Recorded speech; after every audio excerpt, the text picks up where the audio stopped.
Love it. I'm your host, Slick, alongside my two co-hosts, HOTSEAThaas and Isaiah Station Wilkinson. Beloved Talk Podcast is a podcast of personal development, financial literacy, and community action told through the perspectives of today's premier athletes, musicians, and actors, and anybody that has a couple jewels to drop. I hope you enjoy it. Let me talk to you. Beloved Talk Podcast. Beloved, let me talk to you. Beloved. Let me talk to you. Beloved, let me talk to you. Let's get it.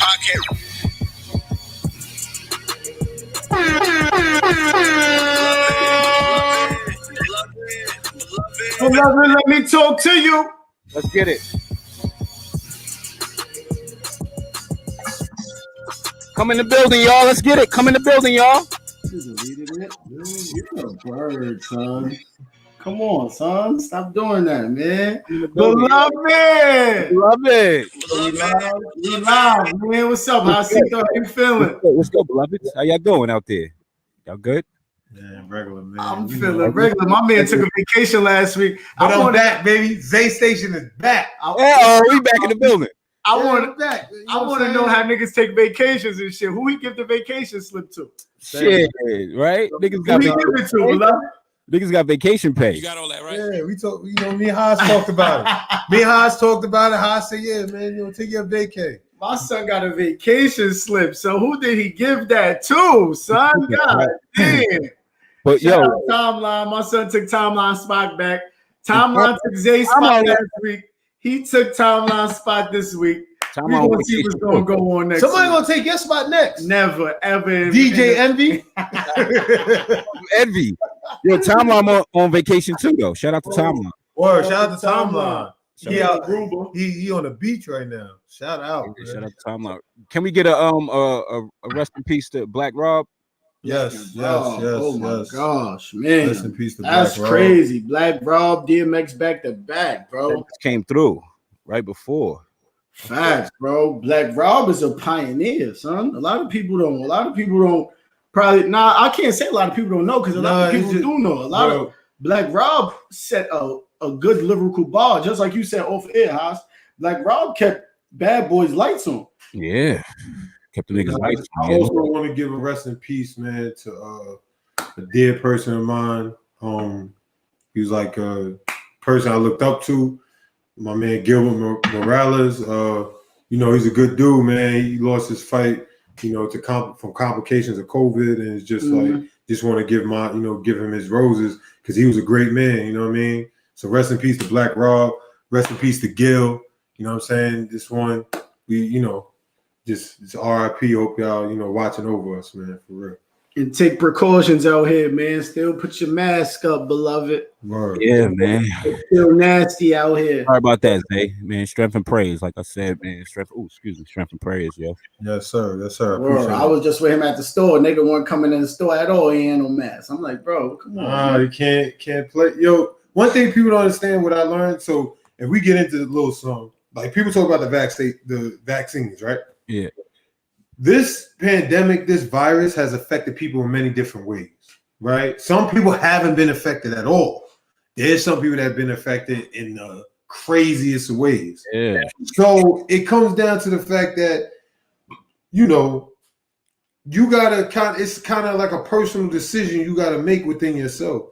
And getting back to the vaccines, like we was talking last time, I came to the conclusion that that's a personal decision. Yeah. You know what I'm saying? It's not something that you should do or you shouldn't do. It's something that it's gonna be mandatory soon, though. It's definitely gonna be mandatory, but you gotta make your own decision to do it, bro. My whole gang got it already, and I'm the last one. Right. So, the C got it too? No. I'm talking about my gang, like couple of my other homies. My wife didn't get it yet. She's about to, you know what I mean? But my brother, a couple other buddies, you know what I mean? Got it, you know what I mean? They got the Derma Jones. They waiting on the they got the Pfizer. The Pfizer, I copy. We did Pfizer as long as not the Johnson. They waiting on the next round of it though. They got to take the next doses. But I know somebody that's Johnson & Johnson that's locked behind the wall. Yeah, the Johnson Johnson's bad. That shit is killing niggas. It fucked him up. Johnson is the one that's killing niggas. I mean, excuse me, my language. Yeah, niggas. Oh yeah, I gotta watch my language. My mom said the podcast is awesome, but my language is horrible. Yeah. Oh, word. Shout out to Mama Bear. Shout out to Auntie, man. Yeah, I don't know how to. So I'm gonna stop. So I'm gonna stop cursing like that. Yeah. Wifey said that too. So you got a nice vocabulary. You gotta watch my lingo. He said, articulate your words. Haas, he said he reads. Hunter Scott. Vocabulary's trash. How you reading your vocabulary's trash? My son got his snapback on the last snap. Beloved. Oh, that was a good one. Yeah, that was a good one. Yeah. Shout out to Hunter Scott in the building. Shout out to everybody. Yeah, everybody hit the likes, hit the comments, subscribe, all that good stuff before we start rolling up. He's wearing a velour sweatsuit right now. Ooh, he got the velour. He wearing a velour sweatsuit hoodie. I ain't seen that since '98. I'm bringing the velour out for Neef. He walked outside like is it hot? Let me get the sponsors out. We got the sponsors for our podcast. We got the Culture Pivot. It's all on a ticker right there, the culturepivot.com. Mac Wiles just got his package this weekend too from Culture Pivot. Shout out to Mac. That's lit. Shout out to Mac Wild. The Culture Pivot, redefine an urban identity one individual at a time. The culturepivot.com provides a platform of information and inspiration for brothers and sisters to pivot in the right direction when concerning health and business.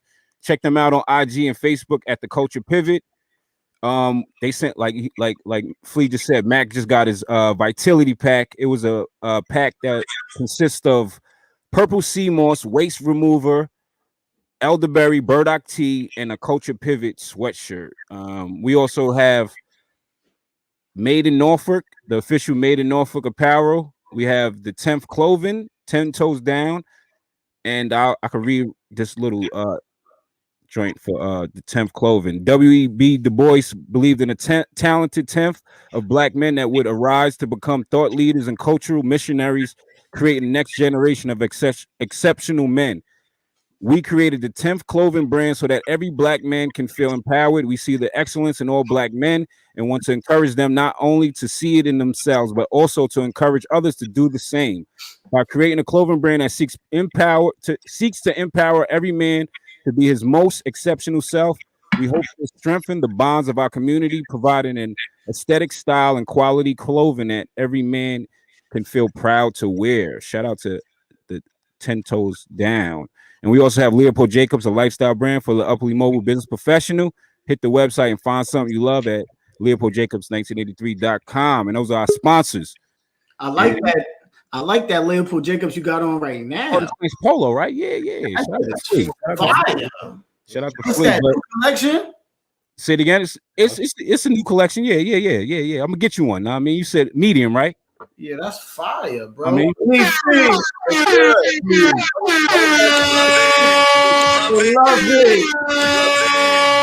Good with y'all. What's up? Is my lighting cool? I'm in one of the cribs. I don't know if my lighting cool as yours. I need. You good.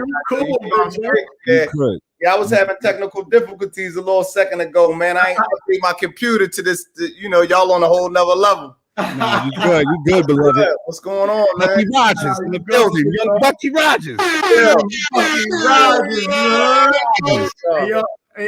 Hey, yo, Neef, before we start, man, there's some shit that we like to give roses to, bro. So I just want to thank you for even pulling up and even considering us and even answering the DM, bro. Like, I just want everybody to know that you a super real one, bro. Like, we grew up junior high school, listening to you, putting you on the voicemails when niggas was mad at wifey and all that. You heard, bro? Like, yeah, that's classic. Yo, that's a fact, bro. You really a legend, bro. So we like to give roses, bro. Like, you really an ill lyricist. You got dope aura. Your swag crazy, bro. Like, so we just like to give you your roses while you here, bro. Because you know it's a whole bunch of man. Love, man. Real talk, man. I'm humbled by your appreciation, man. You know what I'm saying? And we put a lot of time and we put a lot of work in, man. 20 plus years, man, putting that work in, and we still here. So we blessed and humbled to still be relevant, still be able to work and feed our families from, dreams that we had and touring the world and seeing people and,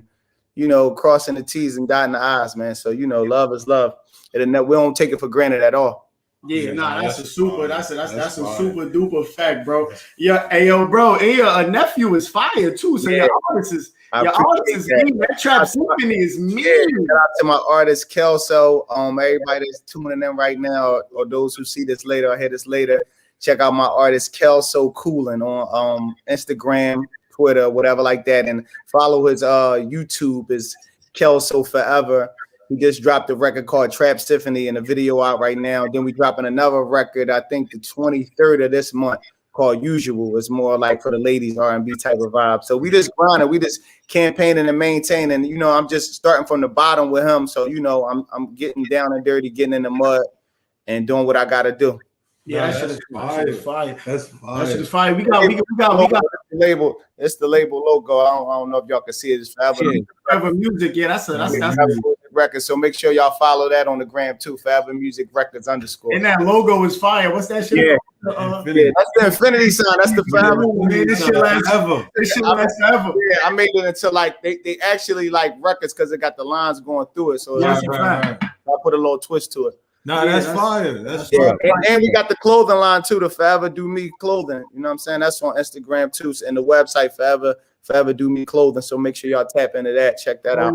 Oh yeah, that's a fact. You gotta send a podcast some of that gets It was a little like, I'm fasting for the month of Ramadan. So I'm trying to slide on there sometimes about business, but I don't want to indulge in anything else on that joint. So sometimes I check my DM just in case there's some business going on. Yeah. But I wish if I'd had a little bit more time, I'd send y'all a care package. But I definitely get y'all a couple t-shirts, hoodies, and hats and stuff like that. That's what's up. That's a fact. We definitely gonna represent, man. Like my cousin said, yo, you in high school, you got me my first girlfriend. That song on, got me my first girlfriend. So that's a fact. We definitely looking forward to this, man. Like we said, we appreciate you.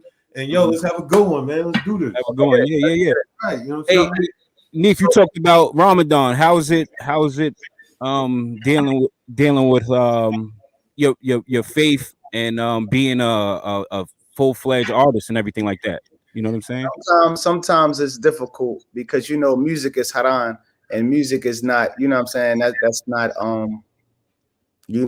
thing, that's not one of Allah's plans for us to indulge in or whatever. But at the end of the day, Allah knows best, and we all gonna be questioned, and we all gonna be questioned, and we all gonna be judged separate. You feel what I'm saying? So at the end of the day, I look at it like Allah gave me this gift, you know what I'm saying, to do good things, to provide for my family, to create awareness for Islam or whatever. Because one of the key things about being Muslim is spreading the positive message and get others to join. You feel what I'm saying? So, but sometimes it could be difficult though. To answer the question, sometimes it could be difficult, man. But at the end of the day, no matter what you do, just never stop praying and keep your faith in Allah. And like I said, man, we all gonna be. Ain't none of us perfect, Allah don't create no perfect people. So I give you much kudos and all that stuff, man. That's a super fact. So Neef, we gonna get into this, bro. Like take us back, bro. Like when you first we know State Prop, we know Young Gunz. Like when's the first time you was in the studio and what beat you was on?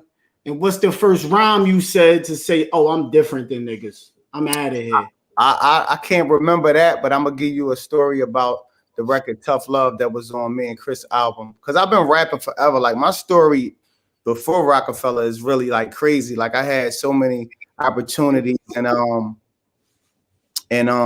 opportunities to get in deals before Roc-A-Fella was in the play or whatever. I've been rapping since I was like 8 years old.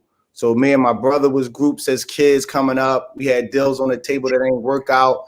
I remember my mom told me like recently, like 5-6 years about one play. We was gonna do a deal with Bois the Men. I'm talking about we was at their crib and everything. We going to all the shows with them. We right there. Like we having family dinners with them and everything.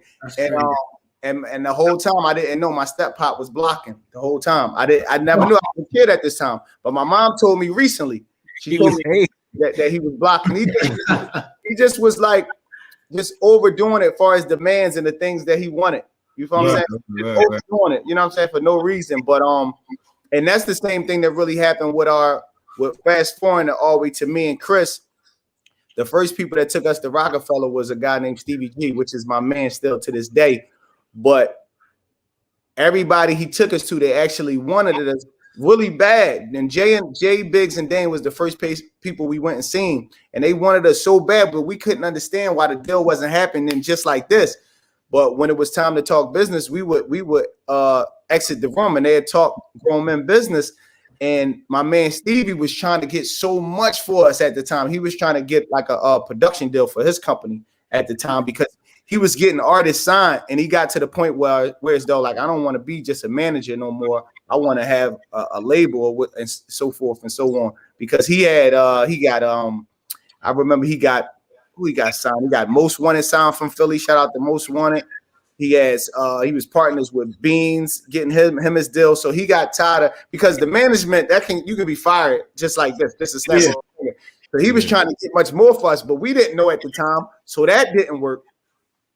So fast forward to Jay and still wanting us, and we not having Steve in the play no more. And you know, they called a guy down Philly. His name was Sadiq, and he was partners with Beans, managing Beans at the time. And Sadiq called the head honcho from my neighborhood in Wincohocken in Nicetown, a guy that was getting all the money in my neighborhood. And he called him like, "Yo, can you get the Young Gunz for me?" And he found me, and I got Chris, and we went up there, and the rest was history. We was on a movie set to State Property 1 like 2 days later. And that's why we had that little short part like that. He said, "Get down, get down." The whole time they was trying to find us, and like, you know what I mean, like Steve was really trying to block it. Right. Not on the behalf of us, but he was just trying to get more. He was just trying to get all we in the game, and the management wasn't always it, because you can get fired just like that. But fast forward to the record. Sorry to give y'all that whole story like that. No, we need all that, bro. Yeah, we need all that. But as far as the record Tough Love, because Tough Love came about, that record came about with me not agreeing with everything, and me not getting right involved with the plans and what they wanted for, as far as like because me and Chris met Jay Biggs and Dane before we even met Beanie Sigel, and he's from Philadelphia. So once we got up there and did the deal or whatever, they was asking us to like be around Beans so we can get on his album and get placements and do stuff, you know what I'm saying, which is right. But I was young and immature at the time, and to me, I'm looking at it like, yo, I'm not just hanging around, jumping around some niggas I don't know like that. You know what I'm saying? And not taking nothing away from my folks, because that's my brothers to this day. You know what I'm saying? We grew to love each other, and we got an unbreakable bond. But I was hanging around guys that was it at the time, and I wasn't impressed by, you know what I mean, nothing else. I was impressed by these dudes. I like the guys that took us up to Roc-A-Fella when it got time to ink. They had this. I know they didn't have much money as Jay and them, but they had the same jewelry on. They was driving the same cars. The swag, the aura. Yeah, you know what I'm saying? I'm not just hanging around them or whatever. They wasn't it to me at the time. I was just young or whatever, and the guys that I was hanging with was it in my city. Right. So a lot of things I missed out on. I missed out on a lot of opportunity, and Chris tapped right into it or whatever. Just use the mentality, yo, like I'm getting placements. I'm outwork, and we gonna get in position or whatever. Because at the end of the day, once you get signed, it's not automatically that you're gonna have a career and be successful and drop an album. There's so many people that were signed to Roc-A-Fella and so many other companies that never came out. They just got a deal and just was on the bench forever. Yeah. But so Tough Love was a record. Chris talking to me, telling me, yo, to come on, like I just want you to get on your job, like. But that was Chris' way of really talking to me, because he felt funny talking to me about something that I got him involved in. You feel me? Something I showed him the way, and something that I got him involved with, like through the whole thing, as far as teaching him it and then finding a plug to get up New York, the whole nine. So you know what I'm saying? Yeah. And, so he really didn't feel comfortable with just like trying to check me. So he used it in a form which was smart. He used it in a music form. Yeah. So I remember like yesterday, my friend LA, he passed away, one of our day one friends, he played it for me. We was performing like at an N1 event on Delaware Avenue in Philly, and he played me the record, and he was like, yo, I think you should, because it was like he had 2 verses, and then it was like that was it. And back then people was doing 3 verses. It wasn't like today where people do 2 verses. So my man was telling me like, yo, I think you should get on this or whatever like that. And I never had a conversation with Chris about it or nothing. I just went up New York. I took the Amtrak by myself, and I went up to New York at Baseline. Just Blaze did the beat. That's how Chris was. He'd sit in the studio, and then if an opportunity came, he'd take it. You feel what I'm saying? Like Just Blaze probably was doing that beat, and Chris was just like, yo, you know, let me get on that or whatever like that. So I wasn't there when he made it, nothing like that. Like I said, my man played it for me. I took it up New York. Well, it was already, he recorded that Baseline. So I went up there by myself, and me and how can I forget his name? Me and Goo recorded it, and it just so happened, yo, it was one of my memorable moments with Jay was me recording that, and then him walking in right after I was done, just me, him, and Goo. He walking in and was like, damn, you heard the record Chris did? You know what I'm saying? And I'm like, yeah, play it, Goo. And then he don't know my part is coming. Like, you know what I'm saying? He just walking in. He walked in right after I was done. No BS, y'all.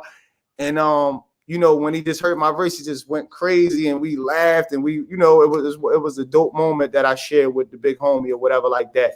That's a joint that it was like heartfelt. It was something like, because everybody knew like the transition that I was going through to hang with everybody and just fit in, because the way we came in, they wanted something different for us. It wasn't sign Chris and Neef and we just started working on our album. It just so happened by the time we got the ink, because we was around them forever, like since we was 15, we met them. But we went through so many trials and tribulations, and different managers could really get there and sign. They made it about a state property thing. We want y'all to be a crew. And that really what I didn't sign up. I didn't really sign up for that at the time. Yeah. But I was, like I said, I was immature and I wasn't thinking business. And that would be the best thing for the creative crew, with Beans being the first one signed. And then Oskino and Sparks was there and Freeway was there. You know what I'm saying? But we never really met none of them before we met Jay Biggs and Dame. So that's how that was. That's interesting. Real quick, Fleet. But with the Tough Love record, man, like growing up, we took that in, like, you know what I mean, us as fans, and like I was telling Fleet and I was telling Zay, I was like, yo, we got to ask him about Tough Love. And it's crazy that you said that, because I'm not saying, you know, we're not questioning the, you know, how real it is, but you telling us how real it is that shit was a real record. Like, y'all have real emotions there, so that's a good thing right there. That's an emotional record. I don't think any other 2 artists ever did that. Nah. You know what I'm saying? Getting stuff off their chest, you know what I'm saying? And just like men and just brothers and trying to figure it out, being young and up and coming in this music industry. And like I said, that it was so organic and it's so real and it's emotional, like you said, that record wasn't supposed to be like on our album. Our album wasn't supposed to be Tough Love. It just happened organically. You know what I'm saying? That's what made it so special. Yeah, that's fire. That's fucking fire. And when you say Guru, you talking about Guru, right? Exactly. Yo, Neef, you don't even know how you this shit right now. How you could just come legendary, man. Like I got a lot of moments with Big Guru, but that joint right there, that's legendary. And it was just me and him and Guru. I don't know if y'all hear that. Sorry about that. I got my good, baby. This shit for the culture, nigga. Niggas hear that shit all day, man. Yeah, but no, that was a crazy moment, man. Like, and he just went crazy because he wasn't expecting that. And then, like, so many people, when they hear it, it's like hearing 2 sides of the story, and it's just like it's just deep, man. You feel what I'm saying? From what he's saying, like, yo, I can't go on without you, and you know, this, that, and the third, do it for Miss Kim, and then to hear my reply like that, and I had a certain energy on that record. You feel what I'm saying? Like let's be for real, old boy, they not all crew. Yeah, you went in, yo. You went crazy on it. A lot of verses on Tough Love is like that, especially for me, because a lot of people it was like they was counting me out. You know what I'm saying? But when it came time for Chris and Neef, that's when I pushed my foot all the way on the gas. And then like all my brothers, I grew to love my brothers and had an understanding, and I grew and learned, and and I knew this was what it was about. You know what I'm saying? That's a fact. So hold on, I'm gonna back up a little minute. So all right, cool. So where you meet Chris at? I met Chris. I'm originally from West Philly, 52nd and Parkside, and 49th and Reno. And I met Chris. My aunt lived up Winkahocken already, but I used to come up every once in a while. But I never met Chris. But I had a couple other friends from up here. So my aunt went away, and we came up. We came up here. We came up to Winkahocken, and I started going to school up here. So I met Chris in like the 6th grade with the rest of my my homies from up here. So I was like I said, I was rapping forever, and they were very entertained and amused by what I could do at a young age, me rapping at that age, saying the stuff that I was saying.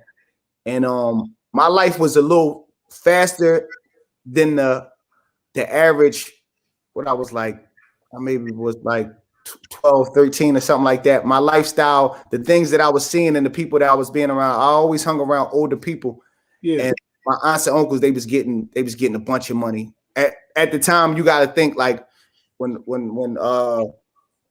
what's that? Reasonable Doubt was out. My 95. My aunt had a GS. We was riding around when Big was in the Land Cruiser Burgundy. I was in. My aunt had one of them. You know what I'm saying? So I seen a lot and done a lot so early, but I had balance because living a lifestyle my uncles and aunts was doing. Of course, they went away at times, so it got back to reality. My mom having 5 kids on her own, and what I'm saying, going to school and working a regular job. So that always gave me balance. But when they was home, it was Christmas every day. You know what I'm saying? So I met Chris, and he was, like I was the new kid. I had all the Tommy, all the Polo, all the Nordica, Versace, you asked him, you know what I'm saying? I had everything that people was talking about. So they was very entertained, and he really he took a huge liking into the way I did music and stuff like that, because he used to hit beats on the table. I remember he used to hit Big Daddy Kane joint, and the lunchroom tables, and I used to rap in front of everybody all the time. So one day, him and my other friend Jug, he passed away, and one day, he always asked me, "Yo, like, show me how to do it or whatever, like me or John, blah blah blah blah." And one day I took him in my crib, and like he said in Tough Love, one of the first niggas you let in your crib, because I came up with that mentality. I came up with that. I was young, but I had a different mentality growing up in West Philly. And the people that I was hanging around, and my aunts and uncles or whatever, we didn't just let anybody in our crib. Like, you know what I'm saying? So one of the first niggas you let in your crib. And when I set him and my other man down, I wrote they raps or whatever like that, and just was coaching them on some things, about bars, just songs and hooks, just giving them the whole rundown, because they of course they was fans of music, period. But I just gave them that game, you know what I'm saying? That game and the maturity that I had from doing the music forever. And then Chris just kept writing. He kept on making little stuff and asking me about this, coming home from school and, making little stuff. What you think about this? And I was just, coaching him through the way until he just found his own way and got in his own pocket and just continue to be in the gym. Right. That's crazy. So all right, cool. So 6th grade. So when y'all get together, like, yo, bro, we about to get this deal shit. Like, we're like, that's another thing a lot of people don't know.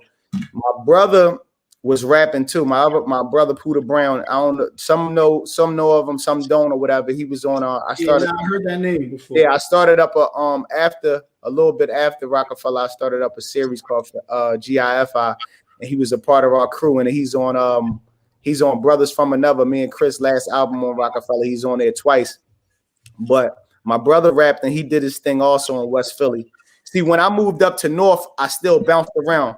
I wasn't one of them kids that like I moved up here and I'm never coming back down. I moved around and did my thing all over the city.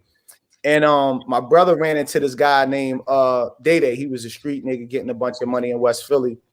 And he knew Stevie G.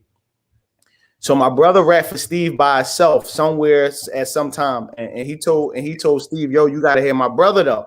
That's this type of individual my brother is. Yeah. He was like, yo, you gotta hear my brother though. Because I was young talking that talk or whatever. I was a couple years younger than my brother.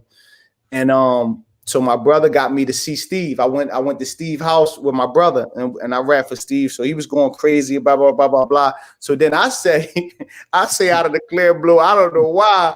I'm like, yo, you got to hear my partner. Chris wasn't even my partner at the time. I'm like, yo, you got to hear my partner. But I just knew in my heart, because I'm a true fan of hip hop. You know what I'm saying? Like, I go back. And I knew, like, at that time, it wasn't no youngins like us, rapping like us. We had chemistry with each other. You know what I'm saying? We just like, and we was friends and we just knew how to like, you know, bounce off one another. And we was, you know, we was young, hungry. And I just knew it was something that the game was missing at the time. Right. You know what I'm saying? Than just a regular young kid by itself. Right. And I knew the energy that we was bringing, it couldn't be matched at that time in the industry. So I gets Chris one day. We go up Steve's house, rap for Steve. Steve like, all right, you know, let's do it. Like, you know what I'm saying? So the next week we was up. The first place we went was Roc-A-Fella. Like, I remember like it was yesterday. Jay, Biggs, and Dame all over the office. He everywhere, whatever. My man Biggs, he got on a platinum bracelet with a ring, the pinky ring to match. Jay got a do-rag on, iceberg sweatsuit on. Damn. This is like right after he sold like the 5 million with Hard Knock Life. They was gearing up to go on the Hard Knock Life tour. They left probably a week or two after we met him for the Hard Knock Life tour. Beans just got signed, so the city was on fire. Everybody wanted somebody from Philly at the time. The way Beans kicked in the door for Philly was like just different, man. Like nobody crazy. Yeah, nobody never seen nothing like that before him. You feel what I'm saying?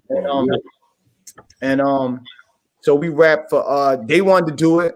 You know what I'm saying? They was going crazy, running in and out the office, you know what I'm saying, going crazy about us. And like I said, when it came time to talk business, Steve was speaking for us, but Steve was trying to get a production deal with his company. And I don't know if everybody know what a production deal was, as far as the record company giving him the money and he takes the money and do whatever he got to do to create the album and then turn in the album. He wasn't really trying to go for that. We went to Bad Boy. Puff was crazy about us. Entertainment crazy about us, but they just signed Dutch and Spade from Philly. That was a 2-man group that was from Philly. We went to Electric. Shout out this when Jay Brown was at Electric. We went to that's what it's called, right? Electric. Yeah, Electric. And, that's the shit Missy was signed to. Exactly. Yeah, they was heavy at the time. We flew out to Cali to set with Jay Brown and rap for him. He wanted to do it. Gary Hankerson, y'all know who that is? Aaliyah uncle. Yeah, Barry Hankerson. Barry Hankerson. Yeah. Barry Hankerson. He wanted to do it. We went to his crib. This nigga had horses.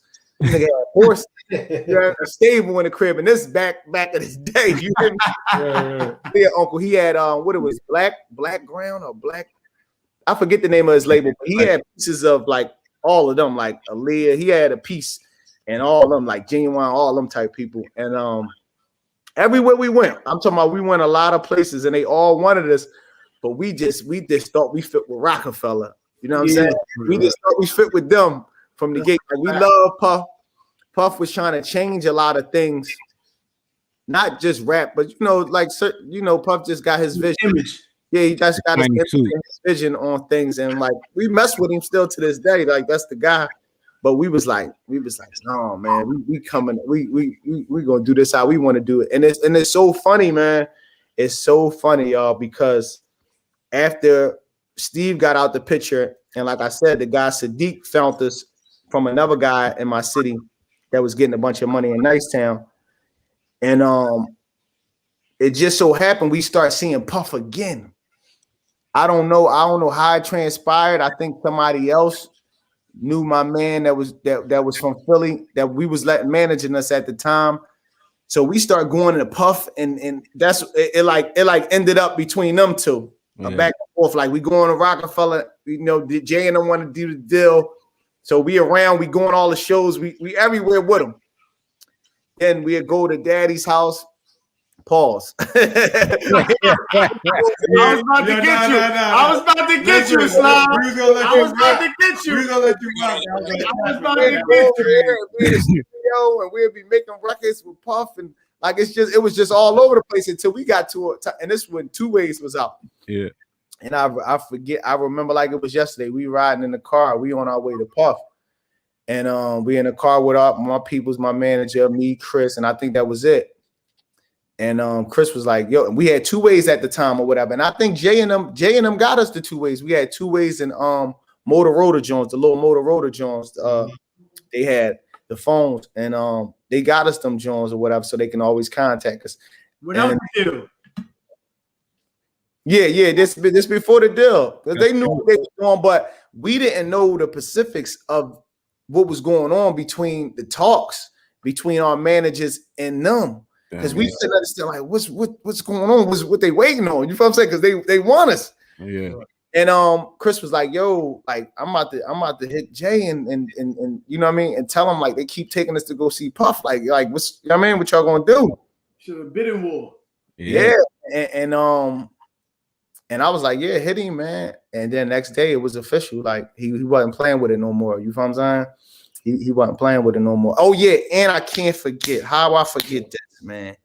How I can't forget Chris Lighty. Chris Lighty and Dave Lighty, they wanted us bad. They took twin 500s down here to Philly and took our moms out and everything. They wanted us bad. We did a bunch of songs on the first Violator 1 compilation. But of course, we didn't sign with them, so we didn't make the album or whatever. But we did joints with Busta. I remember seeing Mike Song recently since he came home because Mike Song was down with them, and we did joints with Mike Song, and we did the Roots picnic in Philadelphia maybe 2 years ago. It was like right before the pandemic, the year before the pandemic hit. We ran into Mike Song. I said, Mike Song, because I knew he remembered us from being, he was away, and then we became these huge celebrities or whatever. But I was like, yo, do you remember us? Like, where you remember me from? Like, I went up to him like that, you know, like of course he know who I am, but I'm like, yo, where you remember us from? Yeah. And he's like, yo, I remember, man. I remember the Ride Leaders joint when y'all used to be in the studio. He remembered everything, and it blew my mind, yo. And that's a solid dude, man. And but rest in peace to Chris Lighty, man. He was a good dude. He was a good, solid dude. And I remember, like, as years passed on and we ran into him when we was down with Jay, and they was messing around because they was good friends. He was messing around with them about us going over there to him. But yeah, man, I remember like it's yesterday, man. They took two 500 Benzes. Him and his brother rode back to back to Philly and took our moms out. Cool points. Yeah. Chris was a super good dude, though. Yeah, that's fine. That's a crazy story. Yo, I got a question. What's one thing you learned working under Jay, Biggs, and Dame? Like one thing you could really apply to your life now that you learned from them, like, you know, just so much. Just branding. One key is branding, and just like when talent don't work, man, outwork talent, man. At the end of the day, like Jay, you know, he was a workaholic. You know what I'm saying? Like he was always in that gym, no matter how much money he had at the time. He was still in that studio creating, you know, every day, all day. And just that business mentality or whatever. They was big on their business, and that's why they got what they got. And they came in there like bosses, you know what I'm saying? Right. Mentality and just creating opportunities for others, you know what I'm saying? Like damn near everybody had a job, you know, people that they grew up with from their neighborhoods, and that they put them all in position You feel what I'm saying? One hand wash the other, both hands wash the face. There's so many different things that I learned from them that I still use to this day. And like I said, I still make money off the brand to this day. And that's lit. That's super lit. So it's crazy, right? Because soon as after y'all get signed, right, y'all niggas hop into Locks beef. Like, what you thinking? Like, yo, this nigga boy, we signed our deal. You bringing us the Hot 9? Yeah. I know you was shaking a little bit, but you feel me? Like, I know you think you super nice. I know you nice, but that's Kiss and Style. So I know you like, yo, I gotta go crazy. Like, I gotta tell these niggas I'm gonna kill their mother or something. But was it like you was just on go time? Like, we were just on go time. We didn't think past that. At the end, y'all bodied that shit though, bro. Yeah, at the end of the day, we was just take advantage of the opportunity. And at the end of the day, man, you chop the head, the body will fall. So who's to know if things would have went the other way if we would have had these careers? Right. Back then, in them times when a battle can make or break you. Yeah. It was a little different. It was a little different than today. That's a real fact, though. You know what I'm saying? Like, especially these big dogs, these people that they respect for bars and these huge lyricists that people take to. And if it would have went the other way, who's to say our careers? We would have had careers. We would have had albums, because this is straight from the block to going at vets that got time in. They got this legendary. They got fans, and this before we had even fans like that. Yeah, right. So y'all was going right into the war. Yeah, we was fending for ourselves, but like I said, man, we just was protecting the king at the end of the day, and the brand and the movement. What was the talk like though? You like what's the call you got that you're going to High 97? Like, where was you at? What you was doing? Like, what happened? Like, it was just like we going up. Like, you know what I'm saying? We was going up, and that's all we did back then. It was just like anybody from that era, you just rapped, and that's how you proved yourself. We couldn't go on the internet and like make a TikTok record and just be out of here and be rival or something like that, man. Like, when you went in these offices, and I'm talking about, it's times that, like I said, it was times we went to Puff and he had other artists in there that he was might sign. Yeah, right. What would happen? We'd end up going at each other. Yeah, I remember like it was yesterday. I don't know if it was the year the Sixers went to the championship. What year was that? Y'all know off top when they played the Lakers? I think that was 03. Yeah, 03, 02. We had Geiger. Okay, so that's key then. It had to been, because we was at the studio with Puff, and he had some guys from Harlem. I forget they rap name, but it was 3 of them, and it was me and Chris in there. And the Sixers was on. AI was balling, going crazy. I think it might have been a playoffs, or it might have been the one game that they won in the series. And me and Chris, we did what we did, and like we had everybody in the studio like on like Sixers. We on some Sixers. We from Philly. they was all from Harlem, and these guys was from Harlem, and they switched sides on them right then and there. No BS, y'all. No BS. Real talk, man. Real talk. I remember like it was yesterday. But that's the era that we was in, and that's how Freeway got in that battle with Cassidy, because it was like just rap, like may the best man win. Like, you feel what I'm saying? That's just how it did. No, I wasn't there for that one. That's a tough. Yeah, hey, yo, I still tell niggas to this day, nigga, some people disagree with me, some people agree with me. I think Freeway won that shit. Nah, yeah, bro. You listen to that shit again. Free talking that shit, boy. Free talk hot. Talking that shit, then niggas. I definitely understand, and Cass is nice. You know what I mean? Shout out to Cassie. Cass is nice, but Free was talking that shit to him. It's just so crazy that Cass just had that new style at the time. That's what I don't really think we all like. It's a difference though. Like, we all could battle, and we all could make verses, a regular verse seem like it's a verse about you. But Cass was really writing the same raps that he could have said these battle raps on URL. The rap he was making at the time, he could say them like, at URL or something like that. So it's just a different approach. And Freeway, his confidence was different, and I would feel the same type of way. I just said all these raps on Hot 97. I just shot my load, and then y'all take me somewhere and battle somebody. You know what I'm saying? Same night. I'm talking about like within the next hour. I'm battling somebody with the same bars. You're not going to be the same. You're not going to. The confidence is different. Right. And you as a person, like, you know what I'm saying? Yeah. Right. His delivery changed. Yeah, your delivery, your aura, everything's going to change if I just said all these verses in front of the same people that I'm ready to battle another guy with. You know what I'm saying? It's just going to be different. Right. I totally understand. I think it's two different artists too. Absolutely. Freeway bars is way too intricate. You know what I mean? The wordplay, exactly, the flow, all that. Flow. Yeah. He's a different type of artist. You feel me? Free talk to you. You feel stupid. You heard? Hey, Neef, what does, like, you know how you from Philly, Meek, you know how Meek always references the Rolex. You know what I mean? Champions Rolex.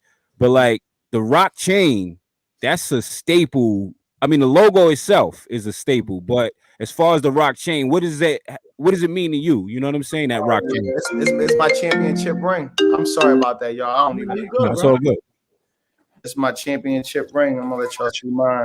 I'm gonna give y'all a story about this too. Cause that's you know what I mean, that's what we got, man. Memories, legacy, stories, man, and we got the future to look forward to. But we never know where we're going until we know where we came from, right? Yeah. So this is my chain. This is my championship chain. Yeah, that's the chain right there. That chain is such a staple. Like, even when Jay was giving that chain out up at the Rucker, like, you looking at it like, yo, I need a Roc-A-Fella chain. Like, this brand and this logo is legendary, man. This 1996 Chicago Bulls, man. Real talk. Like, it can never be another. Like, this is just different. Like, and I got my chain. I'm one of the last ones that got my chain as far as like the original Roc-A-Fella. Yeah. Right. Probably one of the last ones that got my chain. I got my chain off of Dame. Dame gave me this chain off his neck. Me and Chris had a performance at MTV Beach House. We went to do Can't Stop, Won't Stop. A lot of times people seen us with change before we had our own change, because we would take Beanie's chains or somebody chains, and you know what I mean, we might have to give them back and stuff like that. Yeah. But I got my chain on a helicopter on my way to MTV Beach House. That's crazy. Show me the chain one more time, bro. I had to go take a bathroom break. My fault, beloved. That's the Patron and lemonade. Me, Biggs, and Dame and Chris, we went to MTV Beach House on a helicopter, and Dame gave me this off his neck. You got all that, right? Damn, look at that. Happy I got the rose gold too. I like rose gold a lot. Yeah, that's fine. Yeah. Who gave you off their neck, you said? Damn. So tell us. So what was the conversation like? Like, what was how did the conversation come about? A lot of people, you got these when you drop albums, like but they knew like Can't Stop, Won't Stop was a huge, you know, like I think Can't Stop, Won't Stop is like in the top 3. Pardon me, excuse me. No, you good. Bro. It's in the top 3. Huge, the biggest songs Roc-A-Fella. I think Oh Boy is one. I think Jay got one, and maybe Kanye. Then us, like before, like it's like one of the biggest. Can't Stop, Won't Stop was a rocket. Yeah. Had that Bay Area love got us like different. We was bi-coastal, international then. Hold on, I'm doing an interview. I gotta call you back. Tell that nigga beloved. Beloved. Terrible, but yeah, what I was saying. Nah, but the chain, how classic the chain is, man. Yeah, it was classic. I'm like, a conversation. I'm the only person in State Property still has this chain. Whoa. Yeah, I'm the only person that still has the chain, and Yeah, man, like it was an epic moment, man. And I remember our road manager, my man Bois, he fat guy, and they wouldn't let him get on the helicopter because he was too big, boss. So we had to leave him. We left him on at the top of the building on the launch pad. And, yeah, we went to MTV Beach House, and where was it at? Was it in the Hamptons? Maybe it was in the Hamptons. If I'm not mistaken, I think it was in the Hamptons.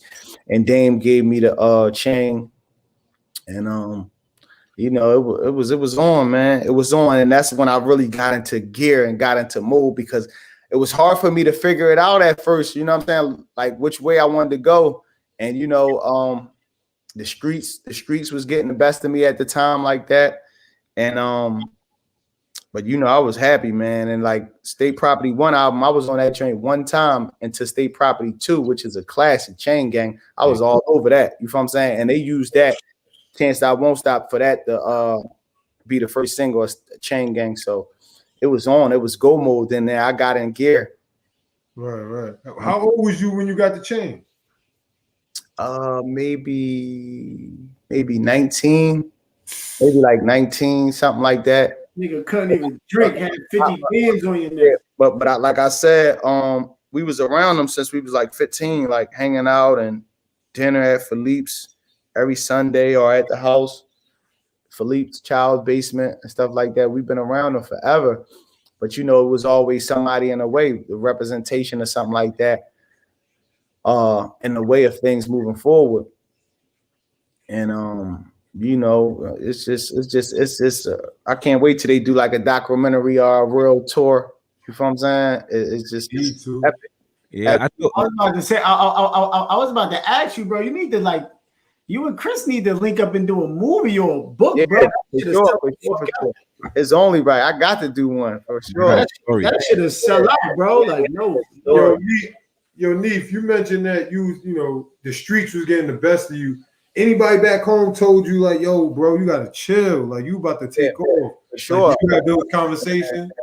Yo, Chris used to talk to everybody but me about my actions. He used to talk to my brother. He used to go tell your brother. He used to talk to my mom. Everybody. Yeah, but because it was so hard for him, and I understand. We the same age, but Chris always looked up to me. I was moving a little fast. You like to be homie for real, like. Yeah, like just because I was exposed to so much. Yeah. You know what I'm saying? Like Chris Dream, when I met him, was playing football at the time. He was like in little leagues and stuff like that. And where I was from, they ain't had none of that. It was different. It was a different mentality, and we was just learning things fast. And the things that I was seeing and doing in my neighborhood and my step pop exposing me to so much. And so it was just different at that time. You know what I mean? But like he would go to people and people would talk to me and stuff like that. But they didn't remember like, I don't know if y'all remember certain bars, but I was rough on my crew in the beginning. Like I gotta deal with these lanes to get this little bit of change. Yeah. All that's is just stuff that I was going through. You feel what I'm saying? Yeah. And like basic, you can't tie my laces and all them type of joints. They was hinting, they was little shots at about what I was going through at the time. Yeah, that's a fact. You keep on talking about your step pops, bro. Like, do you hold like little resentment against him? Like, yo, bro, like you had a bag in your hands and you type threw me to the wolves, or like you could have like you feel me? Like, do you feel like he could have like, you know? No. I don't feel no type of way towards him. You know what I'm saying? I don't feel no type of ways towards him. I don't know, man. Maybe because he grew up with one, like he played ball. He was good at ball, and he grew up with one of those type of dreams too of doing music. So he might have thought he knew more than what he knew. You feel what I'm saying? And just his intentions. I know his intentions was good. You know what I'm saying? But you know, sometimes you can turn you know thinking you smarter than what you are. Sometimes you can mess up a business deal, or you can turn people off. Like, yo, like these guys ain't sell a record yet. We gonna have to we're gonna have to put marketing money. We're gonna have to, you know, make them who they are. Yeah, right. We're gonna have to put a lot of work in too. Cool. And that's how they was looking at it. Like once you have some leverage, then a person, you know, might have to deal with you some way or some form, but you coming in with nothing and you worth nothing. So it's nothing to clip you or not to deal with you. It don't make them or break them. Right. Yeah, it's a fact. So Kabi, so y'all coming at 15, y'all just entourage for real. Like y'all artists, but y'all entourage. And a lot of people don't know, y'all was on the Hard Knock Life tour. No, we wasn't on. That's the only tour we ain't go on. That's the only tour. Y'all going to Hard Knock Life tour? No, that's the only tour we didn't go on. After that, we went on every tour. See, like I told you, we met Jay, Biggs, and Dame like a week or two before they left for the Hard Knock Life tour. Yeah. Oh, all right, copy. Everything else, every million tours after that with Jay. You know, Jay went on 1,000 runs and like stuff like that. We were blessed to be a part of, going on tours and having different opportunity, being signed to Roc-A-Fella, and Jay being as successful as he was. We had a lot of different looks that people normally wouldn't get. Yeah, that's a fact. So 15 through 19, y'all just chilling, knowing the business, right? And then y'all drop Can't Stop, Won't Stop. Everything changed. Everything changed. Niggas is y'all best friends, right? Everything changed. You hear me? We priority. Priority down. Yeah, it's going down. And how that went about, we was just recording. We was recording in Quad, the famous Quad studio in Manhattan. Those who don't know, that's where Tupac got shot up the first time at. That's where Bobby got locked up too. Yeah. Wow, I didn't know that. Yeah, that's where Bobby got locked. And we in there recording, and Biggs was like, you know, pushing us to do a mixtape. We did the mixtape. We just recording songs. Some songs are original beats. Some songs are instrumentals. And we just knocking joints out, just regular having fun, not taking it more serious than anything else we have done in previous to that. And once we got done, Biggs was like, Biggs' idea was let DJ Enough host it. Shout out to DJ Enough. He played a heavy instrumental role in me and Chris' success with Can't Stop, Won't Stop.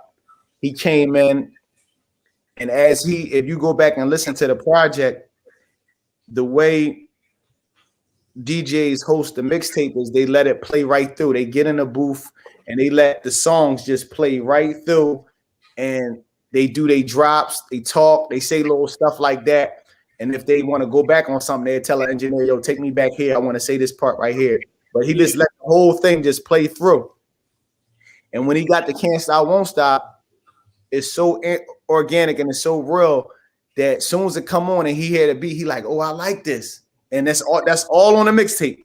His first reaction to hearing it, that's all organic and it's all real. He like, oh, I like this, that, and the third. Man, 3 days later, man, he was going crazy with it on Hot 97 Rush Hour, nonstop. Till he broke it. Till he broke the record. And then Roc-A-Fella white labeled it. Then Def Jam caught up to it, and it was out of here. And then 10,000 spins, 15,000 spins, and it was like people did them records was like at least from our crew, people wasn't getting those type of spins. People wasn't having those huge type records because before then, like Jay don't really have a bunch of like #1 records like he came with good with good music. Like it's just his whole catalog and his far as his projects, you know what I'm saying? Yeah. He built that fan base and that aura and just created just a whole thing, but he wasn't dropping like, you know, them singles that'll get you like Grammy and all that, one single and all that, like them like Oh Boy record and certain records. Like after that, he had like what is it, New York State of Mind? Yeah, with like eight keys. Like, you know what I'm saying? Crossing over and doing stuff like that. But before then, it wasn't too much of that going on. Right. You know what I mean? So y'all 19, 20, y'all bosses in the building. Like, yo, listen, man, I'm not about to do that, man. Tell Dame to holler at me right quick. It was crazy. It was crazy. Man. And we still got good relationships and we still talk to people that came up with us in the record company, in the business. You feel what I'm saying? Sherry Bryan, Emmanuel, Shaka, Carlene, these type people, these day one people, is still loved to this day. And they all at different offices, execs, and running companies. So it's a beautiful thing that majority of us, a good amount of us is good health.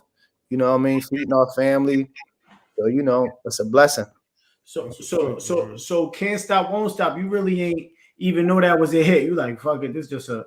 Nope. I tell everybody that I think, don't quote me, but I think it was maybe 19 songs or something on the project, and Can't Stop, Won't Stop was like number 17. So those who know, if you feel as though a record is a hit record, you're gonna play that early.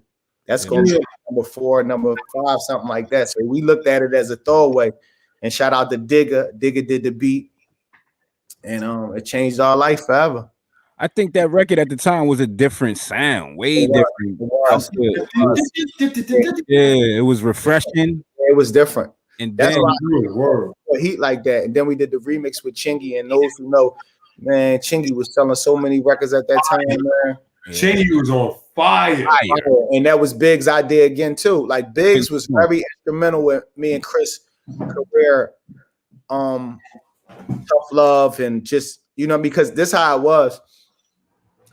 Roc-A-Fella was making so much money at the time when it was time for me and Chris to drop. Dame office, his main office was at Roc-A-Fella. Dame was really like running that. That was making them tons of money, millions on millions of money. It was making them more than music was at the time, but music is the vehicle. Right. Other doors. So you got to keep doing the music. Music is like the promotion for it. Yeah. And so Jay is Jay. Of course, he doing 1,000 things. He out of here, whatever. But when we call, all we had to do was put up, the bat sign. Yeah. Right. Yeah, come. You know what I'm saying? Pause. And so that left Biggs to really Biggs always was instrumental in a lot of things behind the scene. Yeah, Roc-A-Fella. You feel what I'm saying? For his lifestyle, his business, just everything. You know what I'm saying? He brought a lot to the table. But when it came time for Chris and Neef, he really did his thing. He really showed his his part. Yeah, just played his part in so many ways. It was his idea for us to do the mixtape, get DJ enough to host it, then come back with Chingy on the remix, and then set it up for us to do No Better Love for Tough Love album. That was all, you know what I'm saying?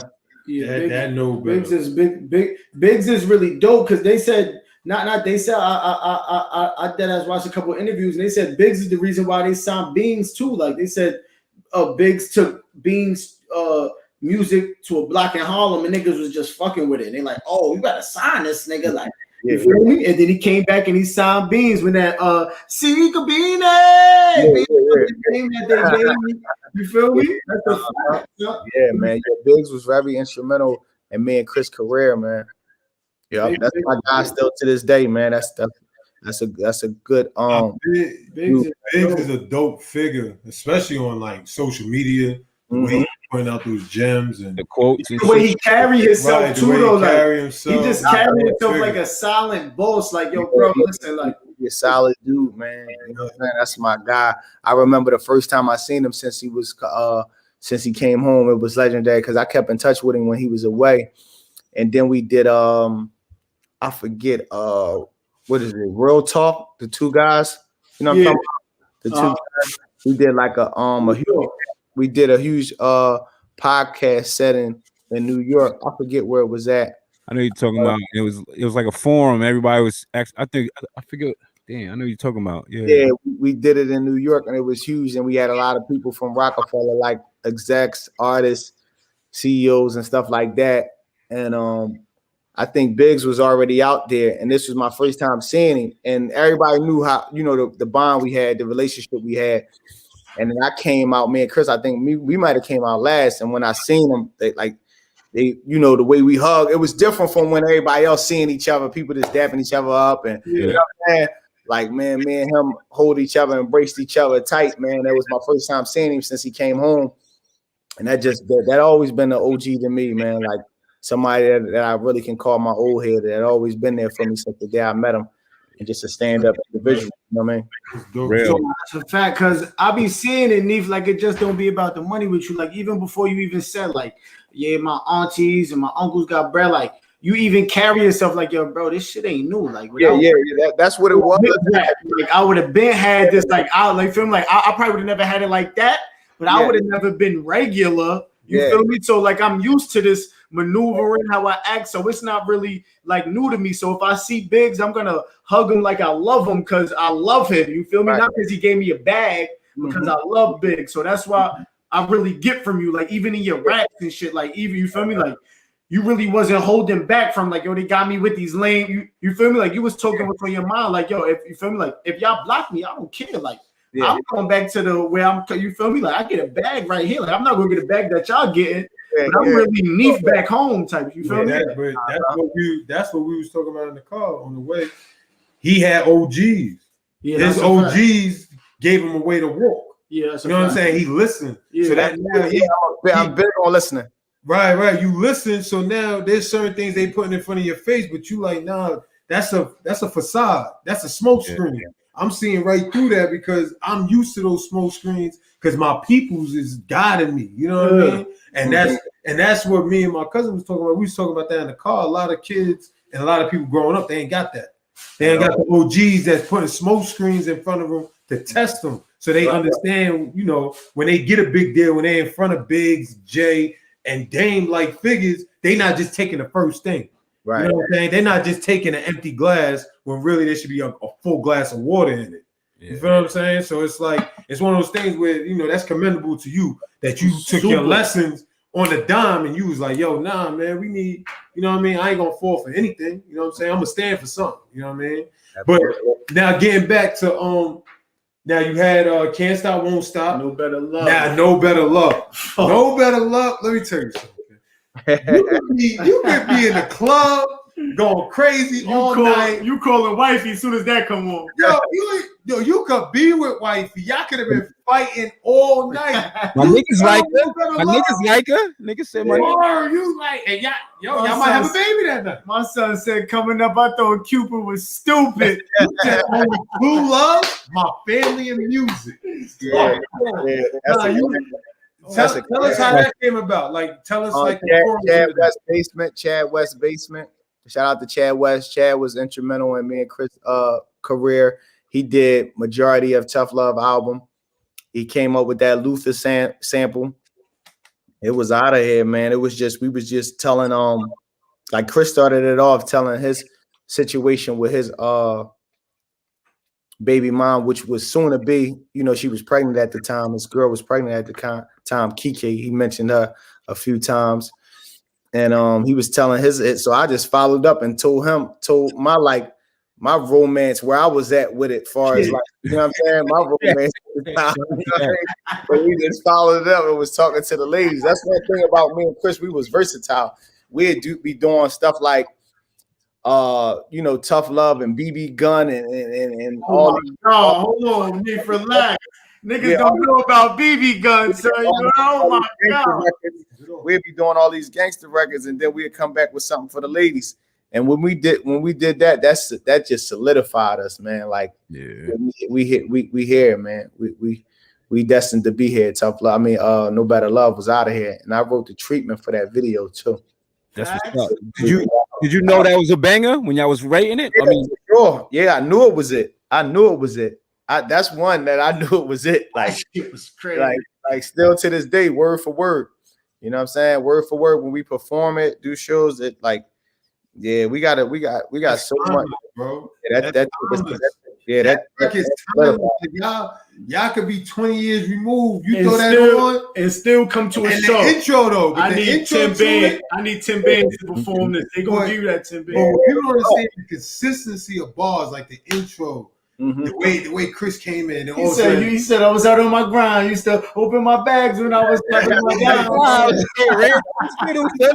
Oh, he bodied that. Oh my God. Like the consistency that flowed through that song, man, it was a classic. Like it is a banger. That's music right there, and that's where I kind of got the record company name from. Is like we don't want to make music forever. We want to make forever music, timeless music that's going to last forever, that's going to stick, and that's going to influence people and help people get through certain things. And music is so like powerful, man. It's one of the biggest genres ever. You feel what I'm saying? Like when we like a lot of my music is emotional. So when you go to shows and you meet people out there touring and, like people, like you help change people's lives, man. Like it means something to them. You mean something to them. You know what I'm saying? Like you can get a bond with a person without even meeting them. You know what I'm saying? With your music, things that they can relate to is it get deep.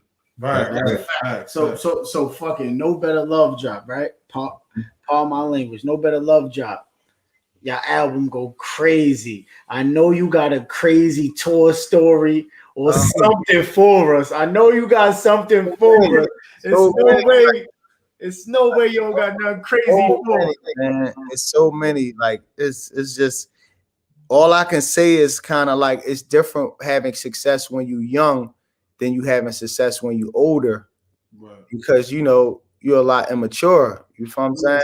And we was doing a lot, and we blessed to make it through and still have good health. I can tell you that much. You feel what I'm saying? We was doing the most. Like we was doing the most. And if you had Instagram, should have been broken already. Oh, man. It's different, man. I'm talking about Will Chamberlain numbers. You hear me? Nah, but Neef, you from Philly, man. Tough city, tough place, right? A lot of and music, it's like it's legend for music. As far as your influences or your top, can we get a top 5 MCs from Philly from you? You know what I mean? Philly, Beanie, Sigel, Black Thought,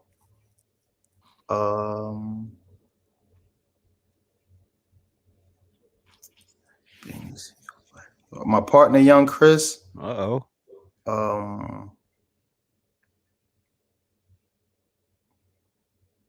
would say I'm gonna say Schoolie D. Schoolie D is the original gangster rapper. I'm talking about before everything.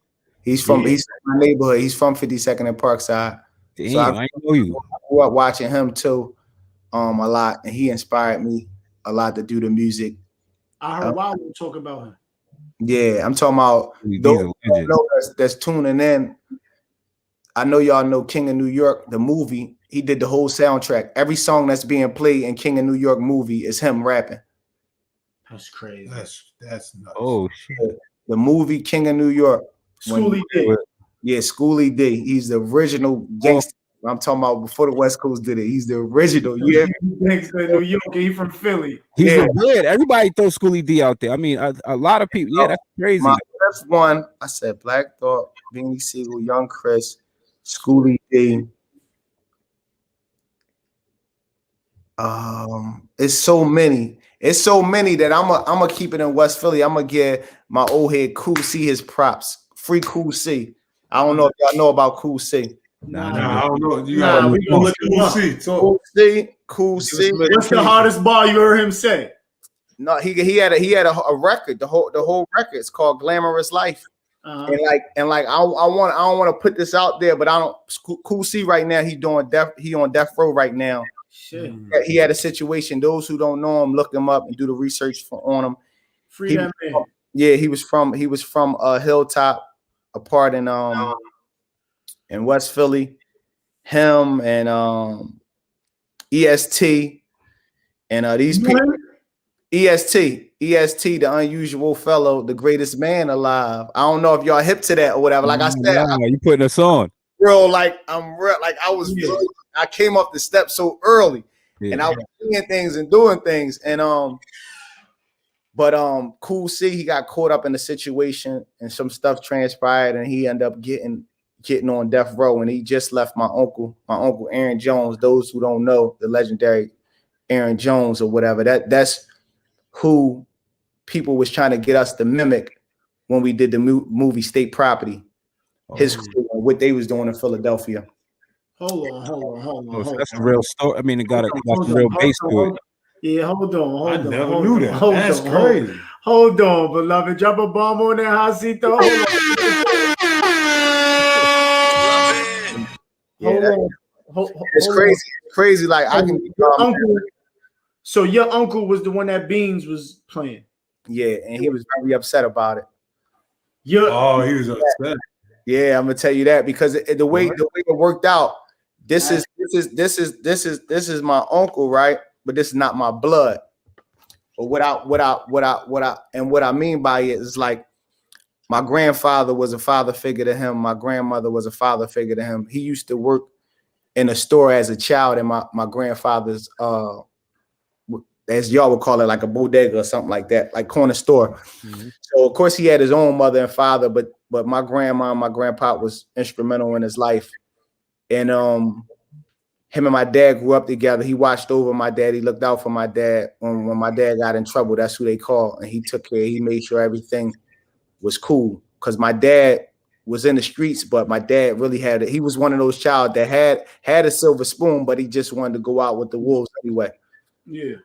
And so Aaron just looked out for my pop. He didn't want my pop to indulge in nothing or whatever because he had so much love for my grandparents. You know, he looked at them as parents also, or whatever. And very tight with my mom through my dad, and very tight with my aunts and uncles for my aunts and uncles being in the streets or whatever like that. So a lot transpired when he got locked up, and he didn't know for a long time that I was a part of State Property. He don't listen to rap music. Mm-hmm. He don't listen to rap music till one day some years ago, and I never was the type to run around and just be like, yo, that's my uncle, this, that, and the third, blah, blah, blah, blah. Because it's just like, you know what it is. Like this is my uncle before he became who he was. Like if I show y'all politics in it.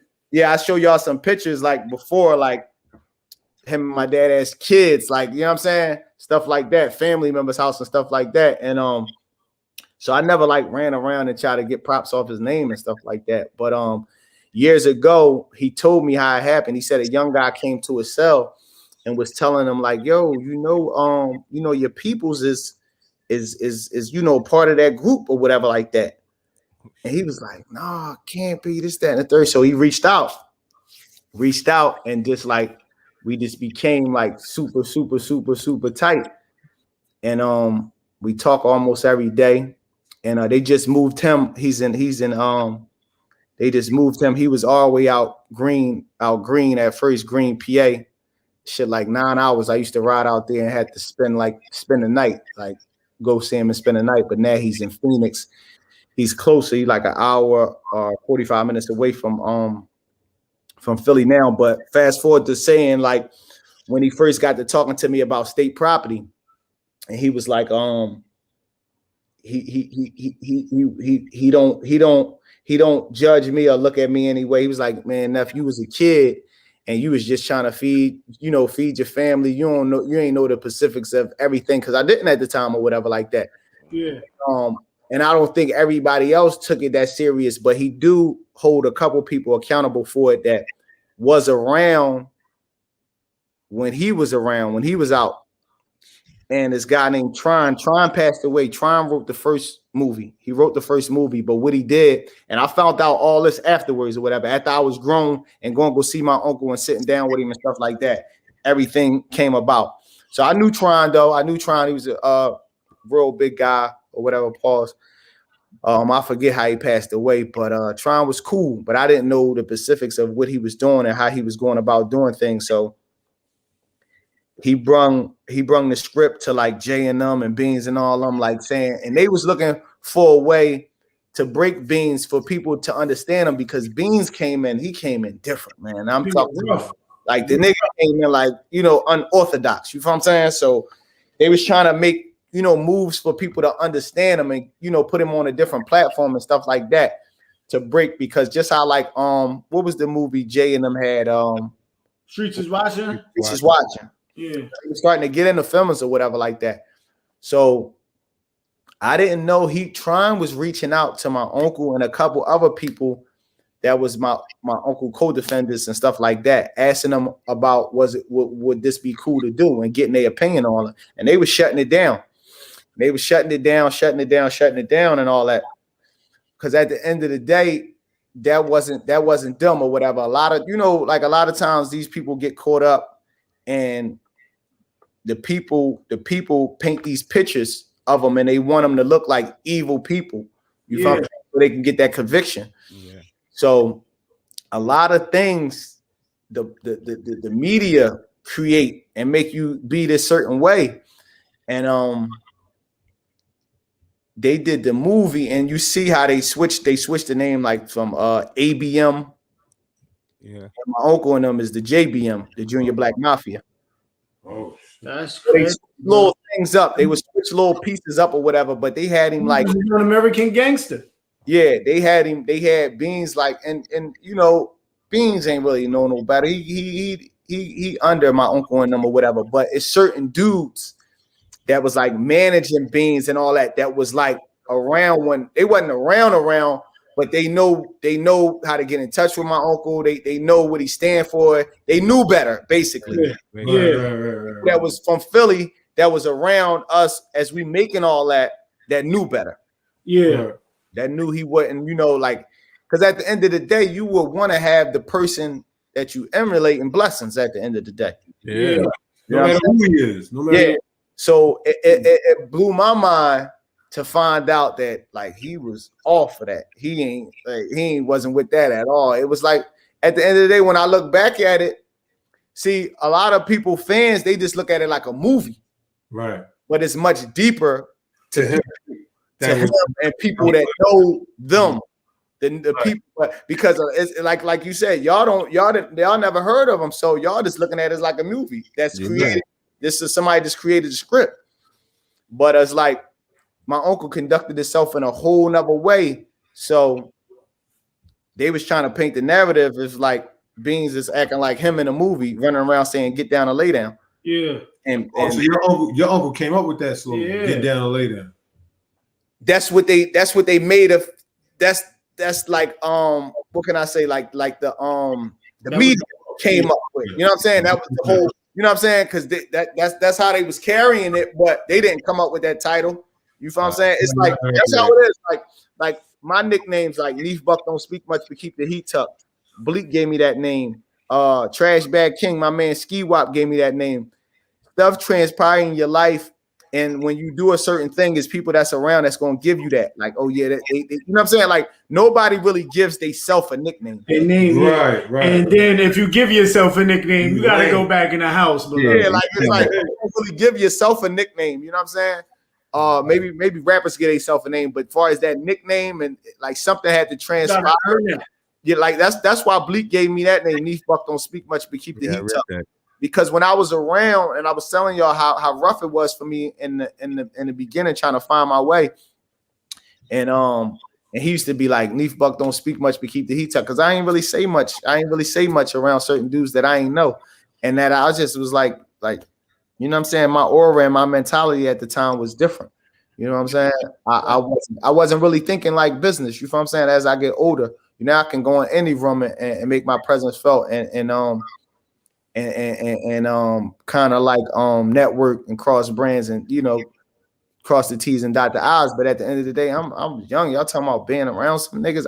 I'm around them niggas home. Around them niggas that rapping about. That's really like like the stuff that we talking about. Is I'm around these niggas every day. You feel what I'm saying? So I wasn't easy to impress at the time.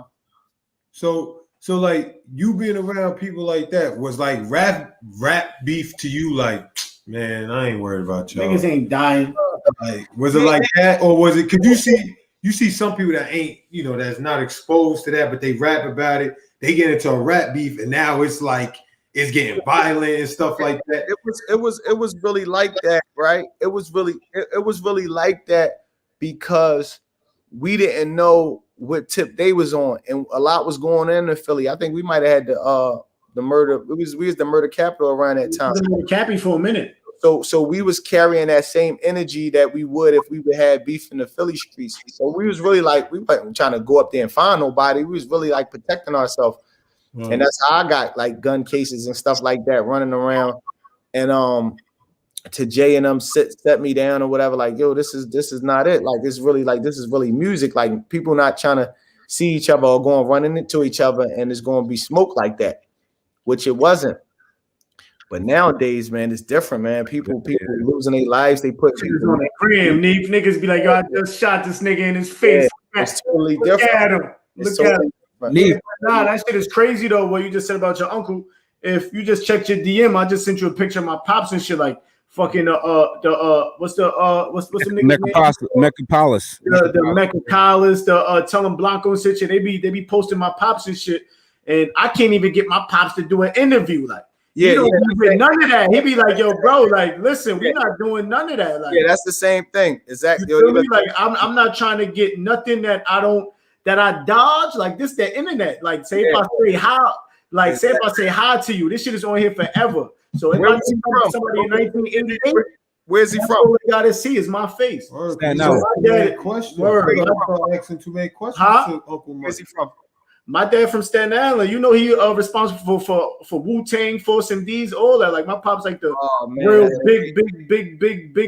big bro out here. You feel me? Yo, I'm gonna look into it, man. I'm gonna check it out. But yo, Neef. Yeah. I don't want to be here because Boy asked too many questions. He don't want to just.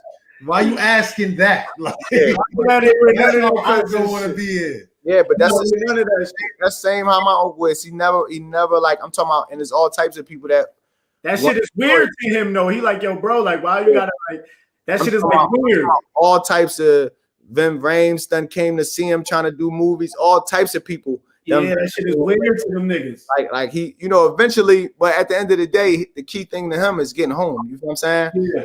He got life in the feds and life in the state.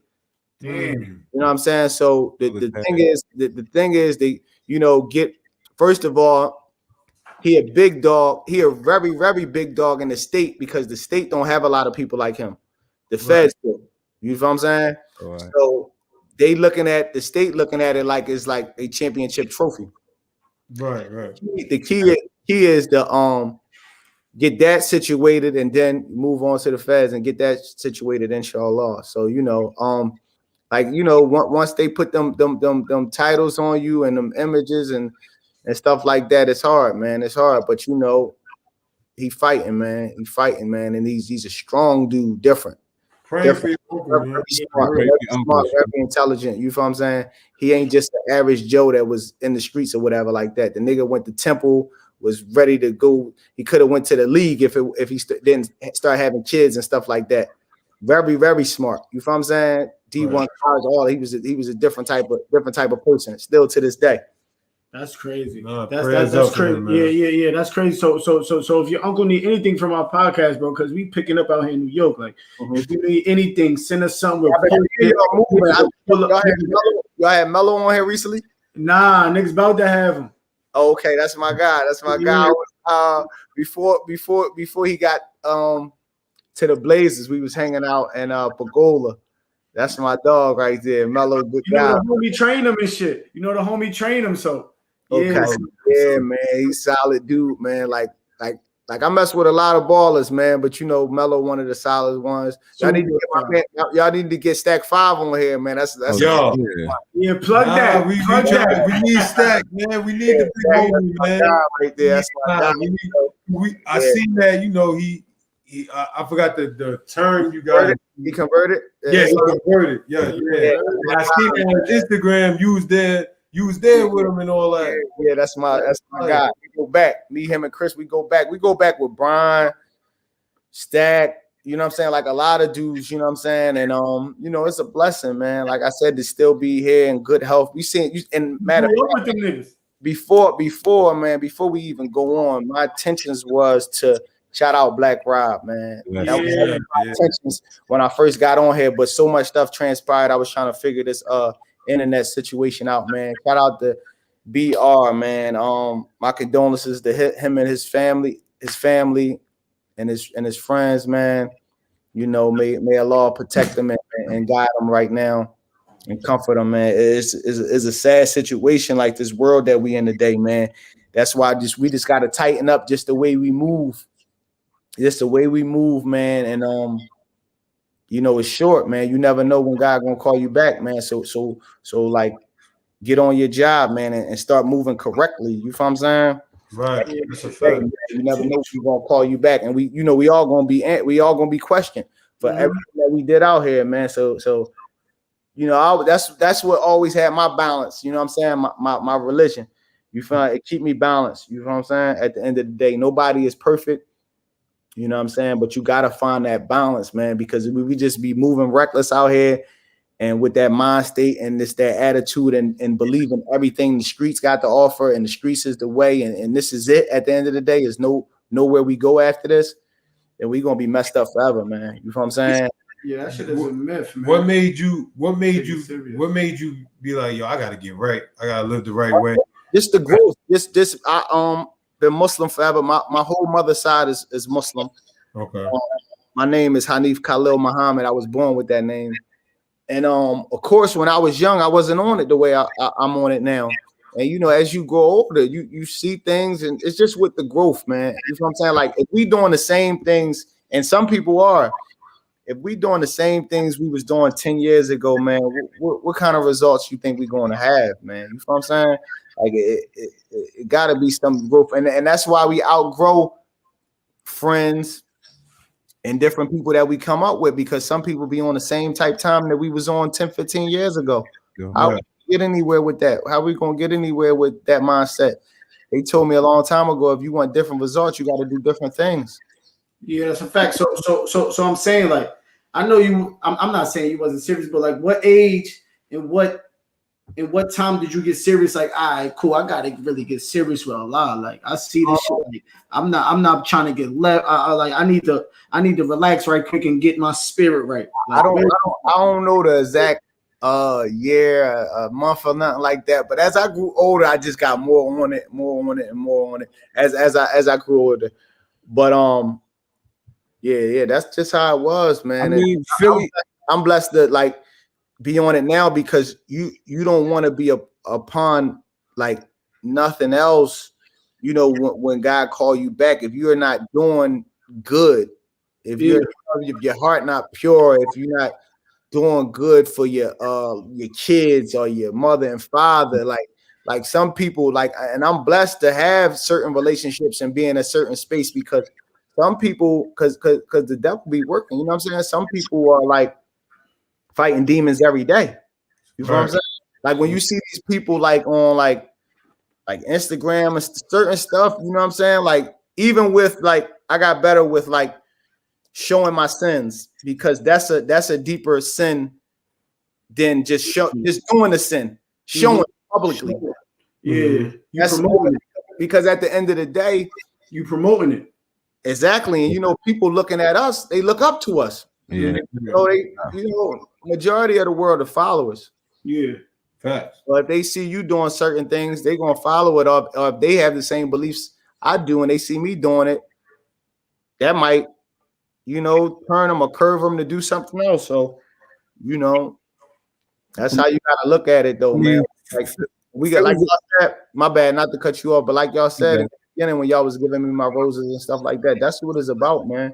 You know what I'm saying? Because we never know when somebody's gonna be called back, man. And you want to, give them that love. You know what I'm saying? Like, we all brothers at the end of the day. We all brothers and sisters. You know what I'm saying? At the end of the day, we all came from the same, the same person when it all took down to it. If you have any beliefs at all, you know what I'm saying? So that's you gotta have a belief, though. You can't be out here running around naked. Yeah. Like, Philly's a big it's a big Muslim city, right? I mean, like that practice Islamic faith, right? Maybe Mecca. Mecca, yeah. So can you talk about that briefly, like coming up as far as Islam, is your Islamic faith and everything?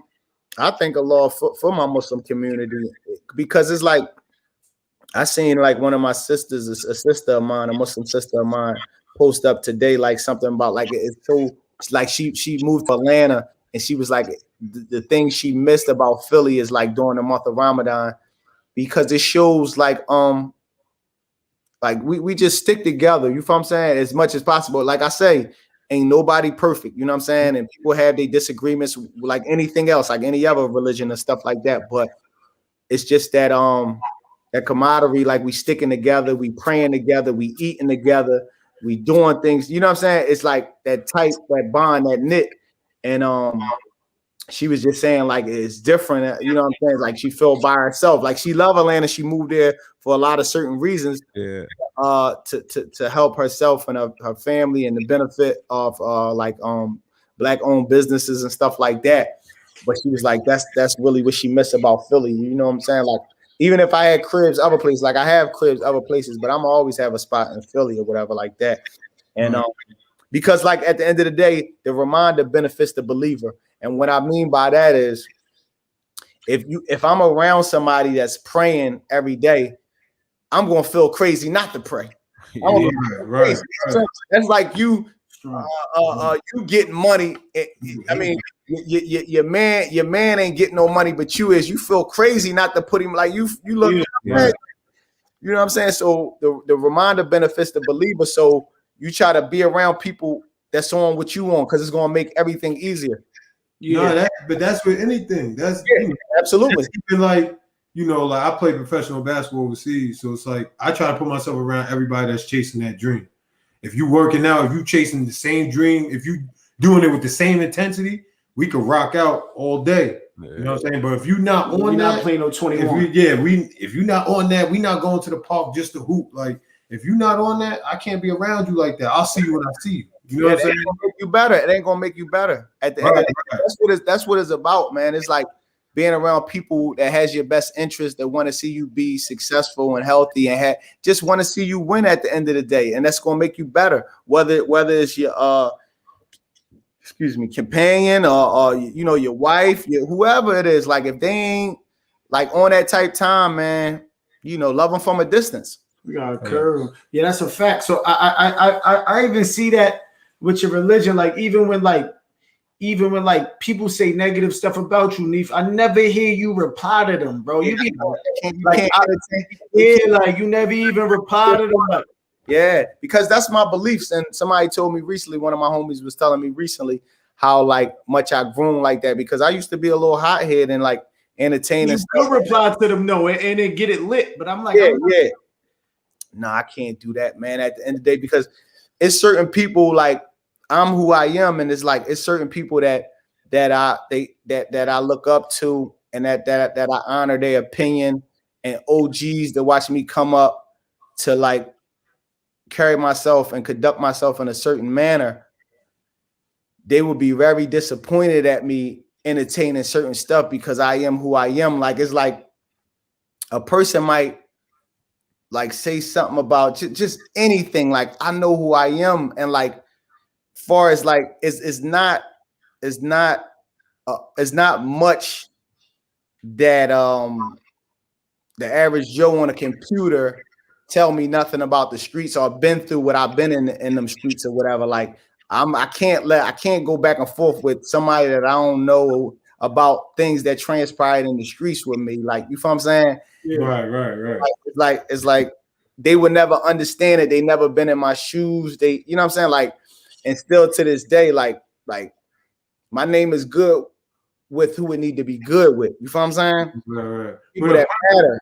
People that matter. You feel what I'm saying? Like real type of people, serious men out here. You feel what I'm saying? So but a person, not social network figures, right? Yeah.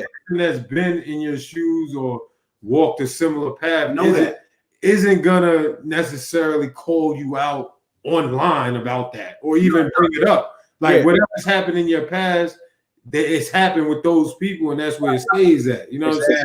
And that's the conversation for you and those people that was involved in whatever situation you had. You know what I mean?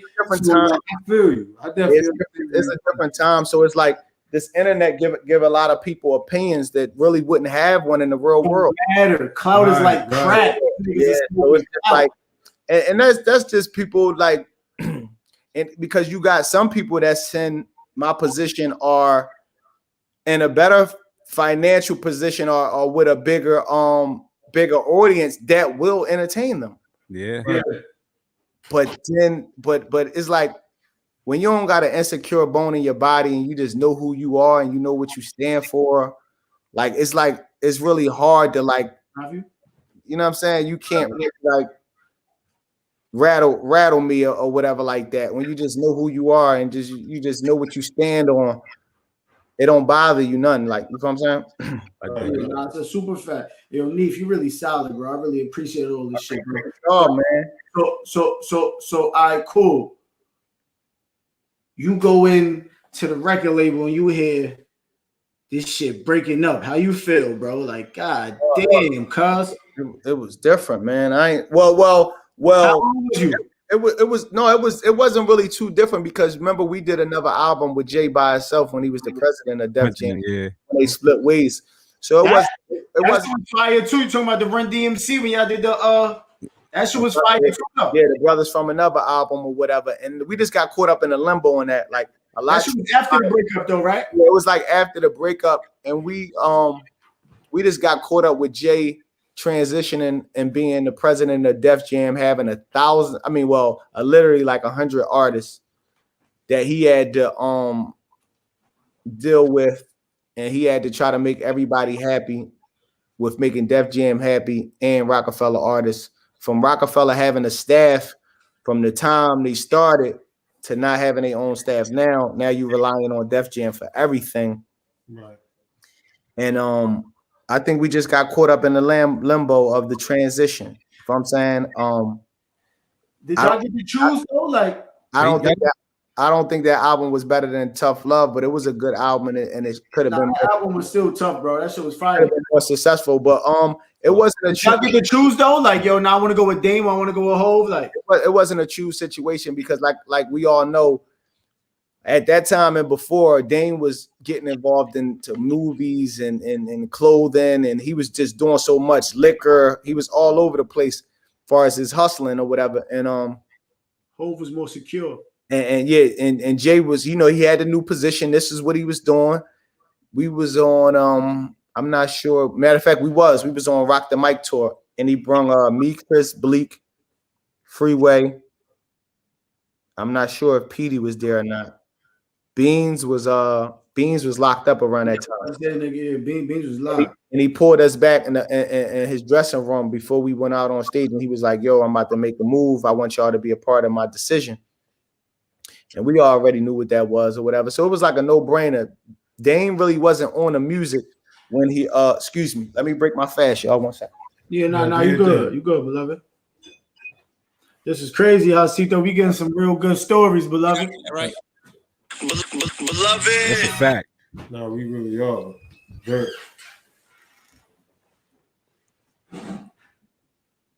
Give me the best questions right now. I gotta pray, y'all. So give me what you got. I gotta go in a second. I feel you, bro. Now we feel you. Yo, so I got one question for you, and I'll be done with my questions. If you had to tell your youngest self something that would probably help him in the future, what would you tell your younger self? Like, what would you have? What type of conversation would you have with your younger self right now?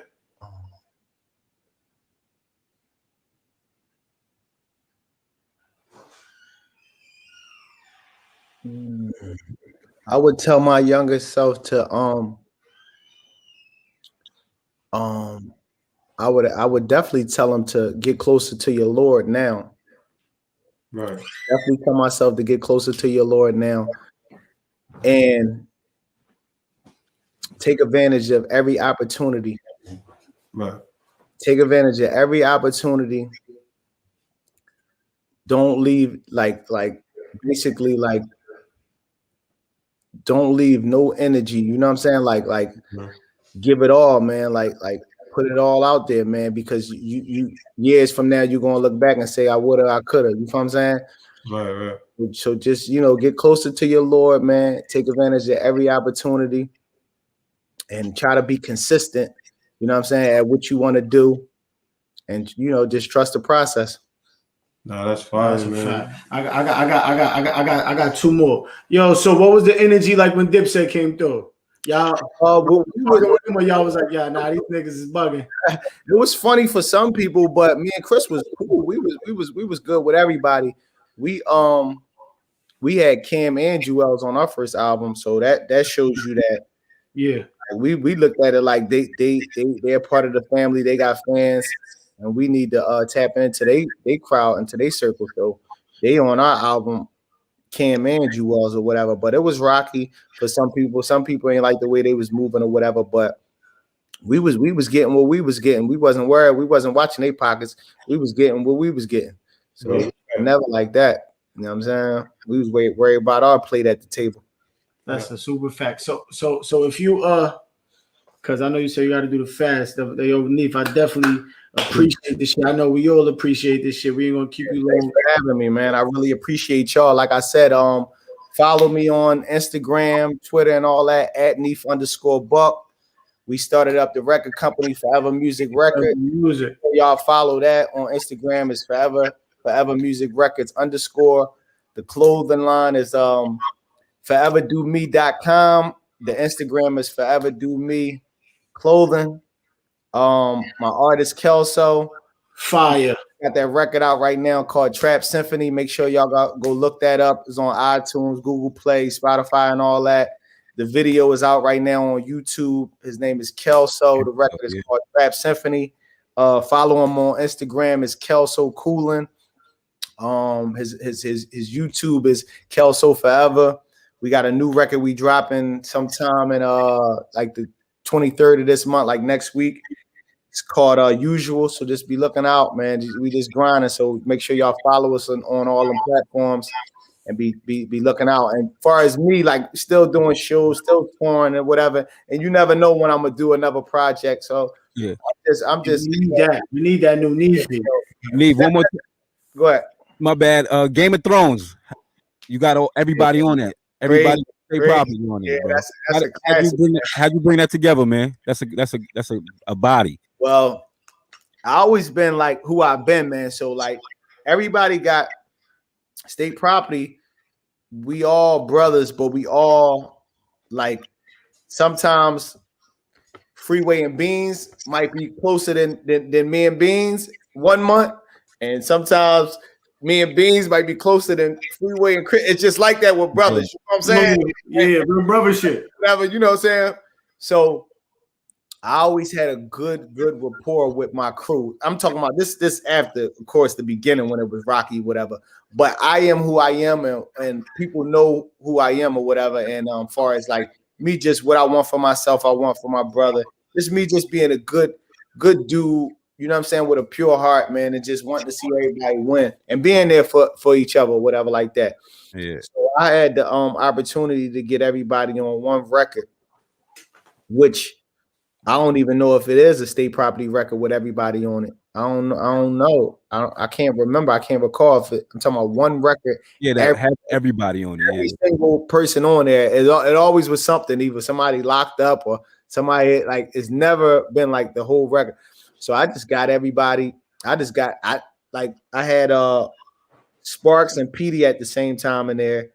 I took Oskino on there by herself. It was me and him. I took pictures of each time I got anybody to come do their verses too. But me, Beans and Chris was together in there, and I got Sparks to do like the hook and talking in between. Like Sparks talking that shit. Yeah, that's a classic record right there. It's like, you know what I'm saying? I don't want to say it's gonna be the last one, but hopefully it's not the last one we all do together. But that's a classic joint, man. And that's just like bars. It's just like our era Game of Thrones. And I came up with the Game of Thrones because I'm a fan of Game of Thrones, the series, and it's like 7 different kingdoms, and it was 7 of us. So it just all made sense. I ain't even peeped that. Yeah. That's super. Yo, Neef, we appreciate you, bro. Yeah, hold on. So, man. Yeah, so fact. I know y'all all from Philly. I don't know if y'all got a relationship, but I know that that news with AB just dropped, man. I know, like, yeah, man. See, that's what I'm saying. I love the AB, you know, like that's crazy. 45. It's like, you know, I never toot my own horn and stuff like that. I just am who I am, and people who know, they know, like, about like the music I make or what I be talking about. They know it's like solid, like me and Ab done did things, you feel what I'm saying? So right. When I think about him and going through the stuff he going through, it is really like is a touchy situation, man, because dude is a good dude, man. You feel what I'm saying? And I remember him telling me like the story. I remember I walked in like this bar, this neighborhood bar, because our neighborhoods are closer to each other, like real close or whatever. And man, him was all right, man. And people just never seen it like on Instagram and stuff like that. Yeah. But we used to, you know what I'm saying, dibble and dabble in these streets or whatever like that. And I remember one time I came in a club or whatever, this joint around my way. It's called Barcode now. It's a neighborhood bar, but it used to be called Rose. And he was in there and I was in there talking to him or whatever like that. And he was telling me how, because I know him for being a good dude. Of course, he not gonna let nobody try to do nothing to him, but he never was like running around, like the picture that they painted of him, like just bully running around and doing stuff to people and like just all over the place, just, you know, like you know what they was promoting or whatever like that. And he was telling me how he was like, Neef, man, he like, when I was just rapping, I wasn't getting the attention. You know what I'm saying? I wasn't breaking through when I was just rapping. People just looking at me like another hot rapper from Philly.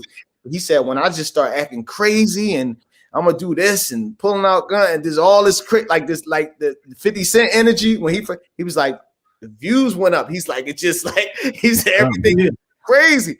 And like, and that's the gift and the curse of the internet in this world, because it's like it's sometimes it would trick people, man. You know what I'm saying? Like certain moves that you're doing, it might not be cool, but that's what's getting you the attention. That's what's getting you the likes. That's what's getting you the money. So you be thinking that's the right thing to do. You know what I'm saying? And it's always not the right thing to do. And he also was telling me, he's like, man, I need somebody like you. He's like, I need somebody like you to come talk for me, that people, these labels can respect. He's like, I'm getting all the views and the likes and everything like that and getting the attention. He said, but these labels are scared. These labels, they really scared of us. They don't really want to sign us because they think we're going to be like a bad investment. He was like, yo, I need somebody like you to come talk to these labels for me and stuff like that. You know what I'm saying? You know, blah, blah, blah. You know how to talk, man. And that always been a good dude, a good friend of mine, man. Whenever we crossed paths or whenever we seen each other, it was like all love, man. Like, and it's just a sad, man, you know, inshallah, he come up out this situation. Inshallah, he get a pill and, you know, his family and his friends be all right. And they just keep fighting, man. Just never give up. And the time that we in, man, a lot of people is giving back time and a lot of people are getting freed.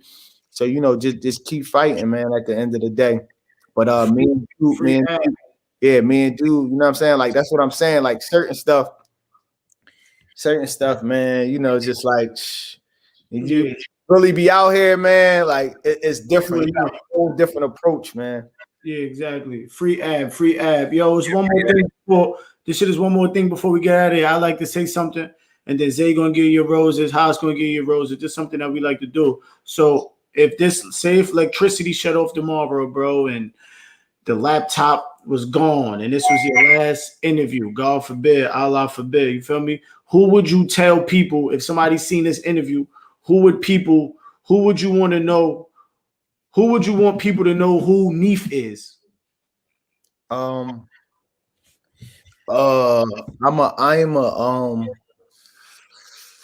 Neef is a slave of Allah first, you know what I'm saying?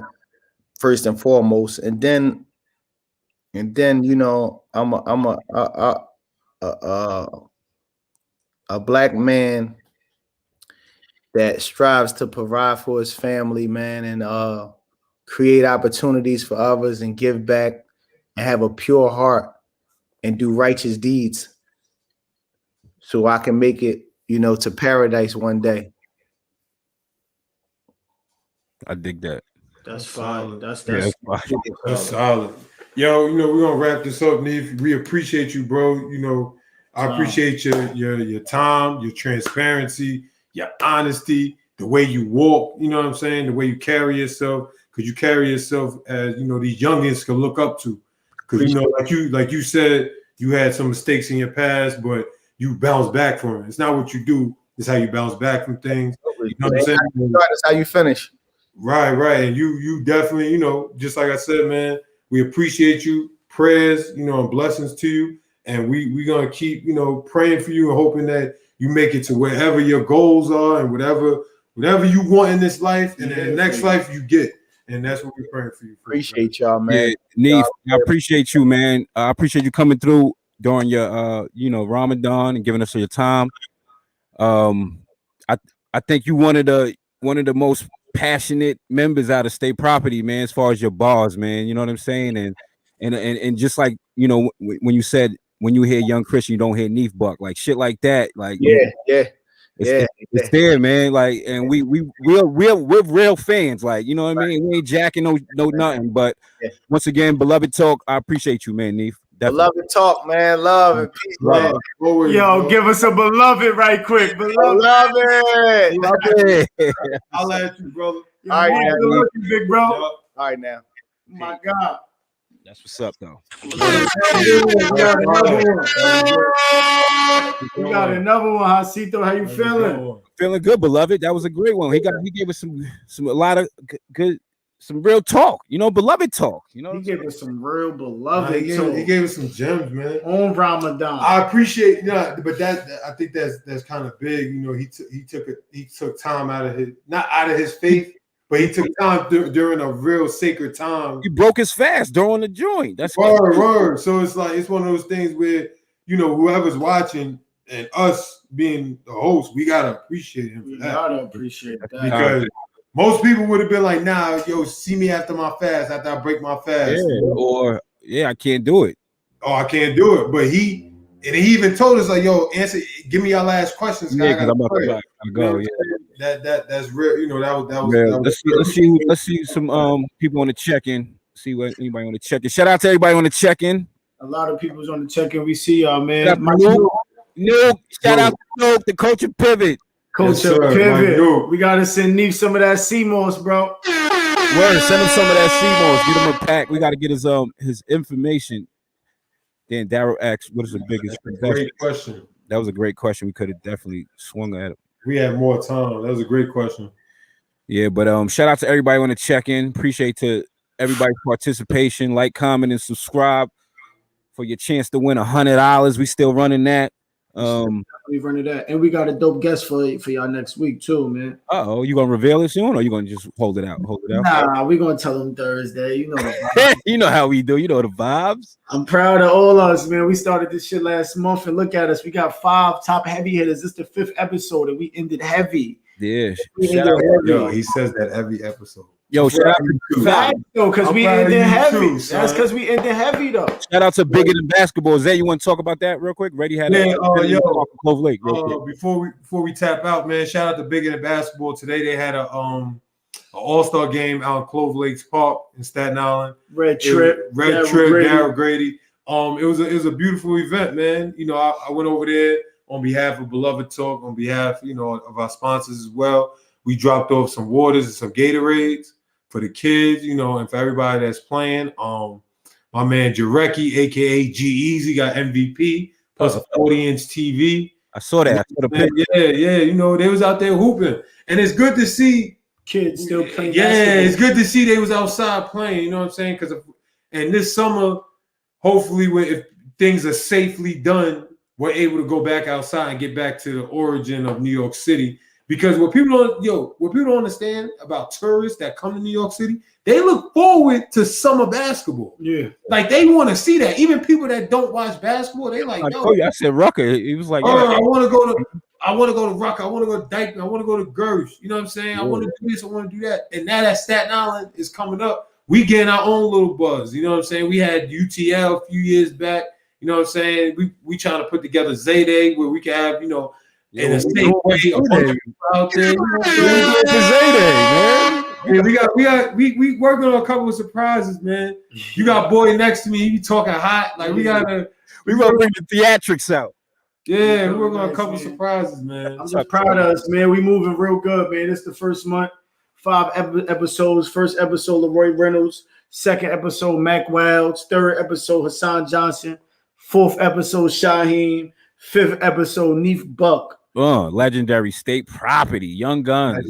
Everybody I said was just legendary. We just showed the chain, though. He showed the chain. He showed the chain. This is out of nowhere. I call Zay. I call Haas. Let's start a podcast. Yeah. It happened like this organically, and we have 5 dope guests, and we have another legendary 6 guests that we're gonna have this week. And I'm just proud of us, man. Let's just keep striving forward, bro. Like, let's just keep it going, man. Let's just keep it going. And make sure, y'all, to our fans, thank you. To everybody that taps in every week. We appreciate y'all. Just continue to tap in. Yeah, we got a great shout out to every real talk word. Shout out to everybody that participates on our social medias, yo. Y'all really showing love, yo. Real talk. We're gonna continue to get better, man. We're gonna have some, we working on getting some live shows. With the live shows, we gonna pull up, yeah. Yeah, we working on doing some things that we could really, make y'all, broaden this podcast to where it needs to be, and we taking y'all with us. Man. Yeah, and don't think everybody we got to get on here is famous and all that enough. We're gonna get some local people. We're gonna get anybody that has a story and some gems, So we're not trying to act all Hollywood or nothing, but we just got some great stories and we got some great guests right now. So we're just doing that right now, but we're not gonna leave anybody out just because y'all local or nothing. Anybody that has a great story and some great gems, y'all definitely welcomed on the show. But we're just getting these legends out the way and these great guests and these great stories out the way, and we appreciate these. Shout out Staten Island Smooth. Yo, let me tell you something about Staten Island Smooth real quick. Yeah, Smooth is one of the best DJs out. Yeah, he keeps the party rocking. That's a fact. He's somebody I would definitely want as my DJ anyway. Word. Seriously, it's not just because he's from Staten Island. It's not because we went to high school together. Yes, he seriously has talent. Yes. What record you want to hear when what's your record? Your go-to record that come on? Yo, I'm gonna tell you something what Smooth did. I'm at a baby shower. Smooth played the Trip remix by Jacquees. Oh, yeah, the baby shower went crazy. Word, it was great. Yo, they didn't want him to leave. Shout out to DJ Smooth, man. He definitely got an episode coming soon. HOTSEAThaas, log us out, man. Beloved. Yeah, y'all be easy. Now he's talking rock.